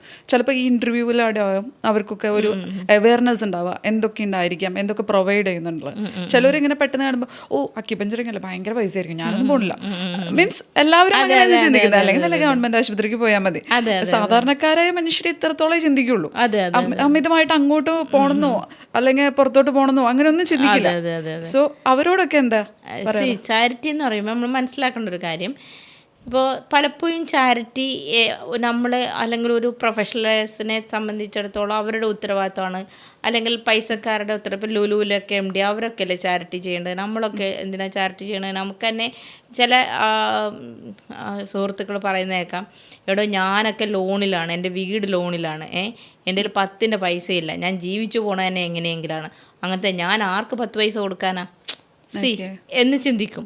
ഇപ്പോൾ താങ്കളെ സംബന്ധിച്ചിടത്തോളം താങ്കളുടെ ഗൂഗിൾ പേയിൽ ഒരു 500 രൂപ ഉണ്ടെന്ന് വിചാരിച്ചു, കുറവ്, ഏറ്റവും കുറവെന്ന് പറയാൻ പറ്റില്ല, 500 വലിയ പൈസയാണ്, 500 രൂപ ഉണ്ട്. ഞാൻ താങ്കളോട് പറയുകയാണ്, എടോ അവർക്കൊരു 100 രൂപക്ക് ഒരു പൊതിച്ചോറ് മേടിച്ച് കൊടുക്കണോ എന്ന് പറയുമ്പോൾ താങ്കളെ സംബന്ധിച്ചിടത്തോളം താങ്കളുടെ ആകെയുള്ള ബാങ്ക് ബാലൻസാണ്, സ്വർണവും എല്ലാം വെച്ച് നോക്കിയാലും താങ്കളുടെ കയ്യിൽ 500 ഉള്ളൂ. അങ്ങനത്തെ താങ്കൾ പറയുകയോ ഇത് നോക്കി. അപ്പോൾ സ്വാഭാവികമായിട്ടും സാധാരണ ഒരാൾ എന്താ പറയുക, ഇത് നോക്കടോ എൻ്റെ ഗൂഗിൾ പേ ബാലൻസാണ് ഇത് ഇത് വച്ചിട്ട് ഞാൻ ചാരിറ്റി ചെയ്യണമെന്ന് പറഞ്ഞാൽ നിങ്ങൾക്ക് നാണമില്ലേ എന്നോട് ചോദിക്കാൻ?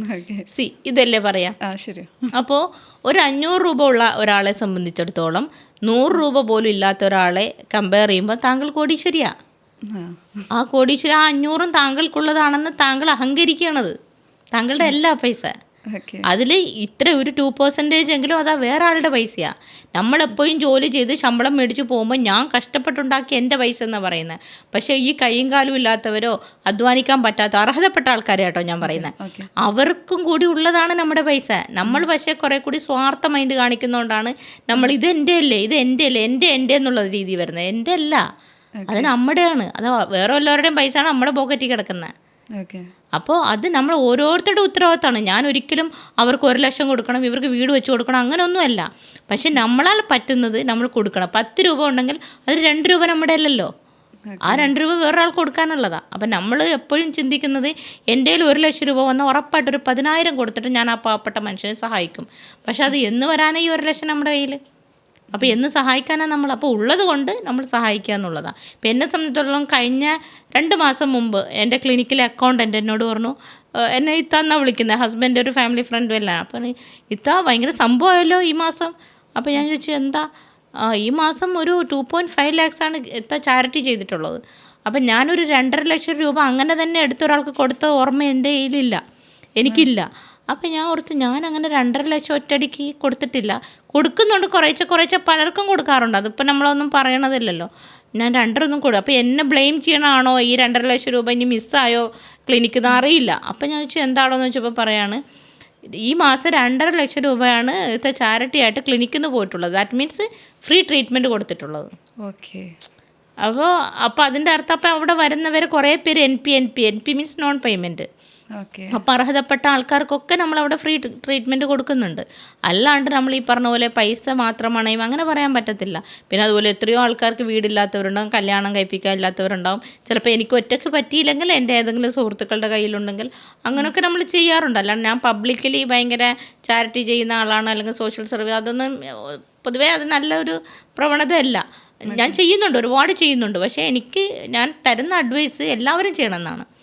അല്ലാണ്ട് പൈസക്കാർക്ക് പറ്റിയ പണിയാണ് ചാരിറ്റി, അങ്ങനെയില്ല. ഞാൻ പറഞ്ഞല്ലോ, അതാണ് ഉദാഹരണം പറഞ്ഞത്. താങ്കളുടെ കയ്യിൽ 500 രൂപ ഉണ്ടെങ്കിൽ ഉറപ്പായിട്ട് 100 രൂപ താങ്കളുടെ അല്ല. ഓക്കെ. അപ്പോൾ അങ്ങനെ ചിന്തിച്ച് എല്ലാവരും ചെയ്താൽ ഈ ലോകത്ത് എല്ലാവർക്കും പട്ടിണി ഇല്ലാണ്ട് ജീവിക്കാം, അത്രേ ഉള്ളൂ. ഒരുപാട് പാവപ്പെട്ട പേഷ്യൻസിനും അവിടെ നിന്ന് പ്രൊവൈഡ് ചെയ്യുന്നുണ്ട് ചികിത്സ. അത് തന്നെ ഒരു വലിയൊരു കാര്യം തന്നെയാണ് കേട്ടോ. അപ്പോൾ മാമിൻ്റെ ബാക്ക് ടു ബാലൻസ് എന്ന് പറഞ്ഞിട്ടുള്ള ഇൻസ്റ്റിറ്റ്യൂട്ടിൽ എന്തൊക്കെയാണ് പ്രൊവൈഡ് ചെയ്യുന്നത്? ആക്ച്വലി ബാക്ക് ടു ബാലൻസ് എന്ന് പറയുന്നത് നമ്മുടെ ക്ലിനിക്കാണ്. അതൊരു ഇൻ്റഗ്രേറ്റഡ് സിസ്റ്റമാണ്. ഇൻ്റഗ്രേറ്റഡ് എന്ന് പറയുമ്പോൾ അവിടെ ആയുർവേദ, ഹോമിയോ, അതുപോലെ തന്നെ അക്യുപഞ്ചർ, ഫിസിയോതെറാപ്പി എല്ലാം ഉണ്ട്. അതുപോലെ പോസ്റ്റ് നാറ്റൽ കെയർ ഉണ്ട്, പ്രസവ സംരക്ഷണം. പ്രസവിച്ച സ്ത്രീനെയും കുഞ്ഞിനെയും കുളിപ്പിക്കുക, പരിപാലിക്കുക ഒരു ആയുർവേദ ഡോക്ടറിൻ്റെ സാന്നിധ്യത്തിൽ തന്നെ ചെയ്യുന്നുണ്ട്. പിന്നെ നമ്മുടെ അക്കാഡമി വരുന്നത് MRF എന്നാണ്, മെറിഡിയൻ റിസർച്ച് ഫൗണ്ടേഷൻ എന്ന് പറയും. അതാണ് ബാക്ക് ടു ബാലൻസിൻ്റെ അക്കാഡമി. അതിൽ നമ്മൾ diploma in acupuncture, master diploma, doctor of medicine, അങ്ങനെയുള്ള കുറേ യൂണിവേഴ്സിറ്റി അഫിലിയേറ്റഡ് ആയിട്ടുള്ള സർട്ടിഫിക്കേഷനോടുകൂടി പഠിപ്പിക്കുന്നുണ്ട്. അതിൽ നമ്മൾ ഈ പറഞ്ഞ പോലെ ഡീറ്റെയിൽഡ് ആയിട്ടുള്ള സിലബസാണ് നമ്മൾ ക്രിയേറ്റ് ചെയ്തിട്ടുള്ളത്. ഡീറ്റെയിൽഡ് ആയിട്ടുള്ള അനാട്ടമി, ഫിസിയോളജി, മൈക്രോബയോളജി, പാത്തോളജി, അതുപോലെ പേഷ്യൻ്റ് ഹൈജീനിക്, പേഷ്യൻ്റ് സൈക്കോളജി, അങ്ങനെയുള്ള ഒത്തിരി സിലബസുകൾ ആഡ് ചെയ്തിട്ടുള്ളതാണ് നമ്മൾ പ്രൊവൈഡ് ചെയ്യുന്നത്. കാരണം ഭാവി നല്ല അക്യുപഞ്ചറിസ്റ്റുകാരെ വാർത്തെടുക്കുക എന്നുള്ള പുതിയതായിട്ട്. അതെ അതെ അതെ. ഓക്കെ. മാത്രമല്ല ചികിത്സയും അവിടെ അഡ്വാൻസ് ചികിത്സാ രീതികളും പ്രൊവൈഡ് ചെയ്യുന്നുണ്ട്. Okay, that's nice.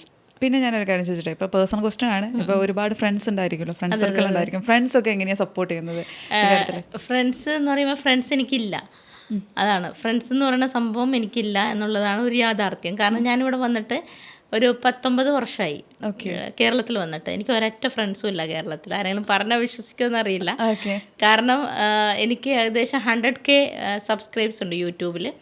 അപ്പോൾ ഈ 1 ലക്ഷം സബ്സ്ക്രൈബറുള്ള എനിക്ക് ഒറ്റ ഫ്രണ്ട്സും ഇല്ല എന്ന് പറഞ്ഞാൽ ഭയങ്കര മോശമല്ലേ? ഇത് എന്തുകൊണ്ടാണെന്ന് വെച്ചാൽ എനിക്കറിയില്ല. കാരണം ഇന്നത്തെ കാലത്ത് എല്ലാവരും അവരവരുടെ പ്രയോറിറ്റിക്ക് വേണ്ടിയാണ് റിലേഷൻഷിപ്പിനെ ഏറ്റെടുക്കുന്നത്. ചിലപ്പം അവർക്ക് എന്തെങ്കിലും ഫെയിമിനോ അല്ലെങ്കിൽ അവരുടെ എന്തെങ്കിലും പ്രൊഡക്റ്റ് എന്തെങ്കിലും നമ്മൾ മാർക്കറ്റ് ചെയ്യാനോ അങ്ങനെയൊക്കെയാണ് പലപ്പോഴും റിലേഷൻഷിപ്പിനെ കാണുന്നത്. അപ്പോൾ ഞാൻ ഫ്രണ്ട്സ് എന്ന് പറയുമ്പോൾ എന്നെ സംബന്ധിച്ചിടത്തോളം ഞാൻ കാണുന്നത് വെച്ചാൽ അവർക്ക് എന്തെങ്കിലും ബുദ്ധിമുട്ടോ പോരായ്മയോ, അല്ലെങ്കിൽ അവർക്ക് ഭക്ഷണം കഴിച്ചില്ല, അവർക്ക് ഫിനാൻഷ്യലി നീഡുണ്ടോ, അല്ലെങ്കിൽ അവർക്ക് ഇമോഷണലി നീഡുണ്ടോ, അങ്ങനെ എന്തുണ്ടെങ്കിലും അവരുടെ കൂടെ നമ്മൾ നിൽക്കണം. അതാണ് യഥാർത്ഥ ഫ്രണ്ട്സ് എന്ന് പറയുന്നത്. അപ്പം അങ്ങനെ എനിക്ക് ആരെയും, ചിലപ്പോൾ എൻ്റെ സ്വഭാവ ദൂഷ്യം കൊണ്ടാണോ എന്താ അറിയില്ല, എനിക്ക് ആരെയും ഇതുവരെ കിട്ടിയിട്ടില്ല. പിന്നെ എനിക്ക് ഭയങ്കര ഒരു ഭാഗ്യമായിട്ട് ഞാൻ കാണുന്നതെന്ന് വെച്ചാൽ എൻ്റെ സ്കൂളിൽ അതായത് പണ്ടൊന്നും LKG ഒന്നും ഇല്ലല്ലോ, പണ്ടൊക്കെ എന്താ അംഗനവാടിയും നഴ്സറിയൊക്കെ അല്ലേ. അപ്പം അങ്ങനെയുള്ള സമയം മുതൽ +2 വരെ ഞാൻ പഠിച്ചത് ലക്ഷദ്വീപിലാണ്. അപ്പോൾ അവിടെയുള്ള കുട്ടികളാണ് ശരിക്കും പറഞ്ഞാൽ എൻ്റെ ഫ്രണ്ട്സ് എന്ന് പറയാനായിട്ട് എനിക്കുള്ളത്. അപ്പോൾ അവർ ഭയങ്കര സപ്പോർട്ടാണ്. ഞങ്ങൾക്കൊരു ഗ്രൂപ്പുണ്ട്, ബാലരമയും ലേബർ ഇന്ത്യ എന്നൊക്കെ പറഞ്ഞിട്ട്. അപ്പോൾ അതിൻ്റെ അകത്ത് എനിക്ക് വിരലിലെണ്ണാവുന്നവരാണ് നമ്മളോട് ഇൻറ്റിമസി ആയിട്ട് നിൽക്കുന്നത്. അല്ലാണ്ടുള്ളവർ നമുക്കൊരു ബുദ്ധിമുട്ട് വരുമ്പോൾ ഉറപ്പായിട്ട് അവർ കൂടെ ഉണ്ടാവും എന്താണെന്ന് ചോദിക്കാൻ. അപ്പോൾ ആകെയുള്ള ഫ്രണ്ട്സ് എന്ന് പറയുന്നത് അവർ മാത്രമേ ഉള്ളൂ. അപ്പോൾ ഇത് കേൾക്കുമ്പോൾ പറയും, അപ്പം നീ എൻ്റെ ഫ്രണ്ട് അല്ലായിരുന്നല്ലേ എന്ന് കേരളത്തിലുള്ളവർ പറഞ്ഞേക്കാം. പക്ഷേ ടു ബി ഫ്രാങ്ക് എനിക്ക് അങ്ങനെ ആരോടും ഒരു ഇമോഷണൽ അറ്റാച്ച്മെൻറ്റ്, ഒരു സൗഹൃദം തോന്നിയിട്ടില്ല. ഇങ്ങോട്ടും അങ്ങനെ തന്നെയാണ്. കാരണം എല്ലാവരും അവരവരുടെ ഒരു സ്വാർത്ഥ മൈൻഡിന് വേണ്ടി റിലേഷൻഷിപ്പ് കൊണ്ട് നടക്കുന്നവരാണ്. അപ്പോൾ റിലേറ്റീവ്സ് ആണെങ്കിലും ഇപ്പോൾ ഇൻഫ്ലുവൻസിങ് വീഡിയോസ് കാണുന്നുണ്ടായിരിക്കില്ലേ, അപ്പോൾ അവരെന്തെങ്കിലുമൊക്കെ പറഞ്ഞിട്ടുണ്ടോ? ചിലർ നെഗറ്റീവ് ഒക്കെ പറയില്ലേ? അതെ അതെ അതെ. ഓക്കെ, അങ്ങനെ വല്ല അനുഭവം ഉണ്ടായിട്ടുണ്ടായിരുന്നോ? റിലേറ്റീവ്സ് ഒക്കെ എന്തെങ്കിലും റിലേറ്റീവ്സ് എന്ന് പറയുമ്പോൾ എനിക്ക് ഭ്രാന്താന്നാണ് പറയാറ്. അങ്ങനെ നെഗറ്റീവ്സ് ആയിട്ട് കറക്റ്റ് പറഞ്ഞു. അതെ അതെ അതെ. കാരണം എന്ന് വെച്ചാൽ എൻ്റെ ഫാമിലിയിൽ ആക്ച്വലി ഞാൻ ഒറ്റ മോളാണ്. ഫാദർ ഗവൺമെൻറ് എംപ്ലോയി ആയിരുന്നു, ഇപ്പോൾ റിട്ടയർഡായി. അപ്പോൾ എനിക്ക് സിബ്ലിങ്സ് ഒന്നുമില്ല. അപ്പോൾ ഫിനാൻഷ്യലി അത്യാവശ്യം സൗണ്ടാണ് ഫാമിലിയിൽ. അപ്പോൾ ഞാൻ ആൾക്കാരെ സംബന്ധിച്ചിടത്തോളം ഒരു സംരംഭം തുടങ്ങുക എന്ന് പറയുമ്പോൾ അവരുടെ വിചാരം ആദ്യമേ ഫോക്കസ് ചെയ്യുന്നത് പൈസ ഉണ്ടാക്കുക എന്നുള്ളതാണ്. അപ്പോൾ നമ്മൾ ഇത്രയും ഫിനാൻഷ്യലി നീ ഇത്രയും സൗണ്ടാണല്ലോ, ഒറ്റ മോളല്ലേ ഉള്ളൂ, പിന്നെ നിനക്ക് ഭയങ്കര പൈസയോട് ആർത്തിയായിട്ടാണോ, പൈസ ഉണ്ടാക്കാനാണോ ഇത്? പക്ഷെ നമ്മുടെ പാഷൻ്റെ കാര്യം നമുക്കൊരു മെൻ്റലി സാറ്റിസ്ഫാക്ഷൻ കിട്ടണതിനെ പറ്റി ആൾക്കാർക്ക് അറിയില്ല. അപ്പോൾ ഇത്രയും അതുകൂടാണ് ഇത്രയും സ്ക്വയർ ഫീറ്റിലൊക്കെ ക്ലിനിക്ക് എടുത്ത് ഇത്രയും റെൻറ്റിലൊക്കെ നടത്താനായിട്ട് എനിക്ക് വല്ല ഭ്രാന്താണോ, ഇതൊക്കെ ആര് വരാനാണ് ഈ ചികിത്സ ഒക്കെ നടത്തുക, അങ്ങനെയൊക്കെയുള്ള ക്രിട്ടിസൈസ് കിട്ടാറുണ്ട്. ഇപ്പം അവരിടയ്ക്ക് ഫോൺ വിളിച്ചിട്ട് തലവേദനയാണ് മോളെ, എന്താ ചെയ്യേണ്ടത്, ഒരു ടിപ്പ് പറഞ്ഞു തരുമോ? ഇപ്പൊ ആദ്യമൊക്കെ പറഞ്ഞ നെഗറ്റീവ് പറഞ്ഞവരൊക്കെ ഇപ്പൊ വന്നിട്ട് വിളിക്കണ്ടാവില്ല, ടിപ്പ് പറയോ, എന്ന് ചികിത്സിക്കുമോ എന്നുള്ളതല്ല, അതന്നെ ഒരു ഭാഗ്യം. അതന്നെ ഭാഗ്യമാണ്, അവിടെയാണ് സക്സസ്. കാരണം നെഗറ്റീവ് പറഞ്ഞവർ പോസിറ്റീവ് പറയിപ്പിക്കുക എന്ന് പറയുന്നത് വളരെ അധികം സക്സസ്ഫുൾ ആയിട്ടുള്ള ഒരു കാര്യം. അപ്പോൾ ദൈവം അനുഗ്രഹിക്കട്ടെ. മാത്രമല്ല ഇപ്പൊ സംരംഭകർ ഒരുപാട് പേരുണ്ട്, സ്റ്റാർട്ടിങ് ആയിട്ട് ചെയ്യാൻ വേണ്ടിയിട്ട് നടക്കുന്നവരുണ്ട്. അപ്പൊ പെൺപിള്ളേർ ഈ ഫീൽഡിലേക്ക് വരിക, അല്ലെങ്കിൽ വനിത എന്ന ലെവലിൽ ഈ ഫീൽഡിലേക്ക് വരുമ്പോൾ അവരെപ്പോഴും ചിന്തിക്കും, അയ്യോ ഞാൻ വരണോ, അല്ലെങ്കിൽ ഒരു സംരംഭം തുടങ്ങിയാൽ കുറേ റിസ്ക് ഉണ്ടല്ലോ, റിസ്കി ഫാക്ടേഴ്സ് കൂടുതലാണല്ലോ. അപ്പം അങ്ങനെയുള്ള ആളുകളോട് അവരോട് ഒരു പ്രചോദനമായിട്ട് എന്താണ് പറയാനുള്ളത് മാഡത്തിന്? സത്യം പറഞ്ഞാൽ എൻ്റെ ഏറ്റവും വലിയൊരു ഡ്രീം എന്ന് പറയുന്നത് നമ്മളിങ്ങനെ ചുമ്മാ സെറ്റിമേൽ സോഫ സെറ്റിയിൽ ദിവാങ്കോട്ടിലൊക്കെ ഇങ്ങനെ കിടന്നിട്ട് റിമോട്ട് കൊണ്ട് ഇങ്ങനെ ചാനൽ മാറ്റി കളിക്കൂലേ, അതാണ് എൻ്റെ ഒരു ഡ്രീം. പക്ഷെ നടക്കൂല. അപ്പോൾ കാരണം എന്ന് വെച്ചാൽ നമുക്ക് അങ്ങനെ പോലെ ഒരു കംഫർട്ട് സോണിൽ ഇരിക്കാൻ നമുക്ക് സാധ്യമല്ല എന്നുള്ളത്. ഞാൻ സിമ്പിൾ കാര്യമാണ് പറഞ്ഞത്, അത് ഡ്രീം എന്നുള്ള രീതിയിലല്ല. അപ്പോൾ ഈ ലേഡി സംരംഭകരോട് പലപ്പോഴും എന്നോട് പോലും എൻ്റെ ഫ്രണ്ട്സ് ഞാനത് ഒരു ജ്വല്ലറി തുടങ്ങി അല്ലെങ്കിൽ ഇങ്ങനെ പറയുമ്പം അവർ പറഞ്ഞു, ഓ നിന്നെയൊക്കെ സപ്പോർട്ട് ചെയ്യാൻ എൻ്റെ ഹസ്ബൻഡുണ്ട്, ഞങ്ങളെ സപ്പോർട്ട് ചെയ്യാൻ ഹസ്ബൻഡില്ല, ഫാദറിലും. ഞാൻ പറഞ്ഞത് ലേഡീസ് എല്ലാം ഫിനാൻഷ്യലി ഇൻഡിപെൻഡൻ്റ് ആയിരിക്കണം. നമ്മളെപ്പോഴും അറ്റ്ലീസ്റ്റ് നിങ്ങൾക്ക്, ഞാൻ വിശ്വസിക്കുന്നത് ദൈവം തമ്പുരാൻ ഒരു കഴിവുമില്ലാത്ത ഒരാളെ സൃഷ്ടിച്ചിട്ടില്ല. ദൈവത്തിന് വേണ്ടാത്ത ഒരു സൃഷ്ടിപ്പ് ഇന്ന് ലോകത്തില്ല. നമ്മളെല്ലാവരും ഉണ്ടെങ്കിൽ അത് ദൈവത്തിന് വേണ്ടത് തന്നെയാണ്. അപ്പോൾ നമുക്ക് ഈ സൃഷ്ടിപ്പുണ്ടെന്ന് മാത്രമല്ല, നമ്മളെല്ലാവരിലും എന്തൊക്കെയോ കഴിവുമുണ്ട്. കഴിവില്ലാത്ത ഒരാളെയും ദൈവം സൃഷ്ടിച്ചിട്ടുമില്ല. അപ്പോൾ നമ്മുടെ ഉള്ളിലെ കഴിവ് എന്താണെന്ന് നമുക്ക് മാത്രമേ അറിയുള്ളൂ. അപ്പോൾ അത് എന്താണെന്ന് കണ്ടുപിടിച്ച് അതിനെ ഒരു വരുമാന മാർഗമാക്കി എടുക്കാനായിട്ട് എല്ലാവർക്കും സാധിക്കും. ഈവൻ ഇപ്പോൾ കുക്ക് ചെയ്യുന്നവർക്ക്, അച്ചാറുണ്ടാക്കുന്നവർക്ക് എല്ലാം സംരംഭമായിട്ട് മാറാമല്ലോ. അത് ഒരു ഫിനാൻഷ്യലി ഒരു ബ്രാൻഡാക്കി മാറ്റാനായിട്ട് സാധിക്കും. അറ്റ്ലീസ്റ്റ് ഞാൻ ലേഡീസിനോട് പറയുന്ന ഒരു കാര്യം എന്ന് വെച്ചാൽ, നിങ്ങൾ അറ്റ്ലീസ്റ്റ് മക്കളെ തുടങ്ങിയെങ്കിലും ചെയ്യുക. അറ്റ്ലീസ്റ്റ് നിങ്ങൾ നിങ്ങളുടെ ഒരു കംഫർട്ട് സോണിൽ നിന്ന് പുറത്തു പോവാം. ഞാൻ പറഞ്ഞില്ലേ ഈ ദിവാങ്കോട്ടിൽ ഇരുന്ന് റിമോട്ട് മാറ്റാന്ന്. അപ്പോൾ ഇതൊക്കെ ഒരു കംഫർട്ട് സോണാണ്. കംഫർട്ട് സോണിൽ നിന്നാൽ സക്സസ് ഉണ്ടാവില്ല. നമ്മളെല്ലാവർക്കും ആഗ്രഹമുണ്ട് ഇങ്ങനെ ചുമ്മാ റീൽസും കണ്ട് ഇങ്ങനെ സോഫയമേൽ ഇരിക്കാൻ. ഞാൻ ഉൾപ്പെടെ എനിക്കും ആഗ്രഹമുണ്ട്. അപ്പം നമ്മൾ കംഫർട്ട് സോണിൽ നിന്ന് പുറത്ത് വന്നാലേ നമുക്ക് പുറത്ത് വരാമെന്നുള്ളത് മാത്രമല്ല, പല സംരംഭകരും ചിന്തിക്കുന്നത് ഇതിന് കുറേ ഫിനാൻഷ്യൽ നീഡ്സ് വേണ്ട, നമ്മുടെ കയ്യിൽ ഒരു 500 രൂപ 1000 രൂപ കൊണ്ട് ഇന്ന് സ്റ്റാർട്ടപ്പ് തുടങ്ങാൻ പറ്റുന്നവരുണ്ട്. ഒരു വർഷം കഴിഞ്ഞാൽ അത് കോടികളുടെ ബിസിനസ് ലാഭമായി വരുന്ന ആൾക്കാരുണ്ട്. ഉള്ളത് വച്ചിട്ടാലും നിങ്ങൾ നാളെ എന്ന് നീട്ടിക്കൊണ്ട് പോവാണ്ട് ഇന്ന് തന്നെ തുടങ്ങുക. കാരണം എന്തെങ്കിലും മനസ്സിൽ നിശ്ചയിച്ചിട്ടുണ്ടെങ്കിൽ അതിനെ ലാഗ് ചെയ്ത് പോകുമ്പോഴാണ് നമുക്ക് ബുദ്ധിമുട്ട് വരുന്നത്. തുടങ്ങുക എന്നുള്ളത് മാത്രമല്ല, അതിൽ നന്നായിട്ട് പണിയെടുക്കണം. കാരണം എപ്പോഴും ഇപ്പോൾ പലരും സക്സസിൻ്റെ സീക്രട്ട് ചോദിക്കുമ്പോൾ ഒരു സക്സസ്സിന് ഒരു സീക്രട്ടും ഒരു ഷോർട്ട് കട്ടും ഇല്ല കേട്ടോ. ഹാർഡ് വർക്കിംഗ് തന്നെയാണ്. ഹാർഡ് വർക്കിംഗ് ഇല്ലാണ്ട് ഒരു സീക്രട്ടും ഇല്ല, ഒരു സക്സസ്സും ഇല്ല. അതുകൊണ്ട് നിങ്ങളൊരു സംരംഭം തുടങ്ങാൻ ആഗ്രഹിക്കുന്നവർ അറ്റ്ലീസ്റ്റ് കംഫർട്ട് സോണിൽ നിന്ന് പുറത്തു വരാം, തുടങ്ങിയെങ്കിലും ചെയ്യാം. പലരും പറയും എനിക്ക് കുട്ടികളുണ്ട്, കുട്ടികളുടെ എന്തെങ്കിലും ആവട്ടെ. ഈ കുട്ടികളൊന്നും അവസാനം നമ്മളെ നോക്കാനോ ഒന്നും ആരും ഉണ്ടാവണമെന്നില്ല. അപ്പോൾ അവരവരുടെ പാഷൻ എന്താണോ ആ പാഷൻ്റെ മുറുകെ പിടിക്കുക, പാഷൻ്റെ പുറകെ പോവുക, കംഫർട്ട് സോണിൽ നിന്ന് പുറത്ത് വരാൻ നല്ല ഹാർഡ് വർക്ക് ചെയ്യണം. ഇപ്പം ഇന്നത്തെ കാലത്ത് ഡിജിറ്റലി മാർക്കറ്റ് ചെയ്യാൻ നമ്മുടെ സാധാ ഒരു ഫോൺ മതിയല്ലോ. ഫോണിൽ എല്ലാ ദിവസവും വീഡിയോ എടുക്കുക, ഒരു ഇൻസ്റ്റാഗ്രാം പേജ് തുടങ്ങാനൊക്കെ വളരെ സിമ്പിളാണ്.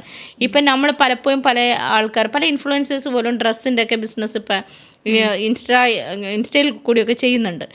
അപ്പോൾ അവരൊക്കെ പറയുന്നത് വെച്ചാൽ ഞങ്ങളുടെ പോസ്റ്റ് തന്നെ 100, 150, 200 പോസ്റ്റായി. ഈ ഓരോ സാരി ആണെങ്കിൽ സാരി, ഓർണമെൻറ്റ്സ് ആണെങ്കിൽ അതിൻ്റെയൊക്കെ ഒരു ഓർഡർ പോലും വരാത്ത ആൾക്കാരുണ്ട്. പക്ഷെ അവർ വീഡിയോ ഇടൽ നിർത്താറില്ല. എന്തെങ്കിലും വരും, അപ്പം നമ്മൾ ഈ കൺസിസ്റ്റൻസി എന്ന് പറയുന്നത് ഭയങ്കര ഇമ്പോർട്ടൻറ്റാണ്. നമ്മൾ എന്ത് ചെയ്യും, ഒരു 10 വീഡിയോ ഇട്ടിട്ട് ഇതാരും കാണുന്നുമില്ല, ഒറ്റ ലൈക്കും ഇല്ല, ഷെയറും ഇല്ല, ഒരു ഓർഡർ പോലും വന്നിട്ടുമില്ല, പിന്നെ എന്തിനാണ് നമ്മൾ വീഡിയോ ഇടുന്നത്, ഇങ്ങനെ ചിന്തിക്കും. അങ്ങനെയല്ല, അറ്റ്ലീസ്റ്റ് നിങ്ങൾ ഉള്ളത് വെച്ച് തുടങ്ങാം. ഓക്കെ. പിന്നെ ഹാർഡ് വർക്ക് ചെയ്യണം, നല്ല കഠിനാധ്വാനം ചെയ്യണം. ഓക്കെ, ഹാർഡ് വർക്ക് ചെയ്യണം. അത് തന്നെയാണ് വേണ്ടത്. ബാക്ക് ടു ബാലൻസ് എന്നുള്ള ഒരു സംരംഭം അടിപൊളിയായിട്ട് പോരട്ടെ എന്ന് ഞങ്ങളും ആശംസിക്കുകയാണ്. ഞങ്ങളും ദൈവം അനുഗ്രഹിക്കട്ടെ ഡോക്ടറിനെ. തീർച്ചയായിട്ടും താങ്ക് യു സോ മച്ച്. അതേപോലെ തന്നെ ഈ ഒരു ചാനൽ ബെലേസ മാഗസിൻ എന്താ പറയുക, ഒരു ഇൻ്റർനാഷണൽ ലെവലിൽ ഒരുപക്ഷെ വളർന്ന് കാണും ഇപ്പോൾ, എന്നാലും ഇൻ്റർനാഷണൽ ലെവലിലൊക്കെ വളർന്ന് ഒരുപാട് ഗസ്റ്റുമാരെ ഇതുപോലെ കൊണ്ടുവന്ന് അവരുടെ എന്താ പറയുക സംരംഭവും അതുപോലെ അവരുടെ എല്ലാ കാര്യങ്ങളും പേഴ്സണൽ കാര്യങ്ങളും എല്ലാം ലോകം മൊത്തം അറിയാൻ ഈ ബെലേസ മാഗസിൻ വഴി സാധിക്കട്ടെ എന്ന് ആശംസിക്കുകയാണ്. ഈ ഒരു ചാനലിനും എൻ്റെ എല്ലാവിധ ആശംസകളും നന്മകളും നേർന്നുകൊണ്ട്. Thank you so much. Thank you.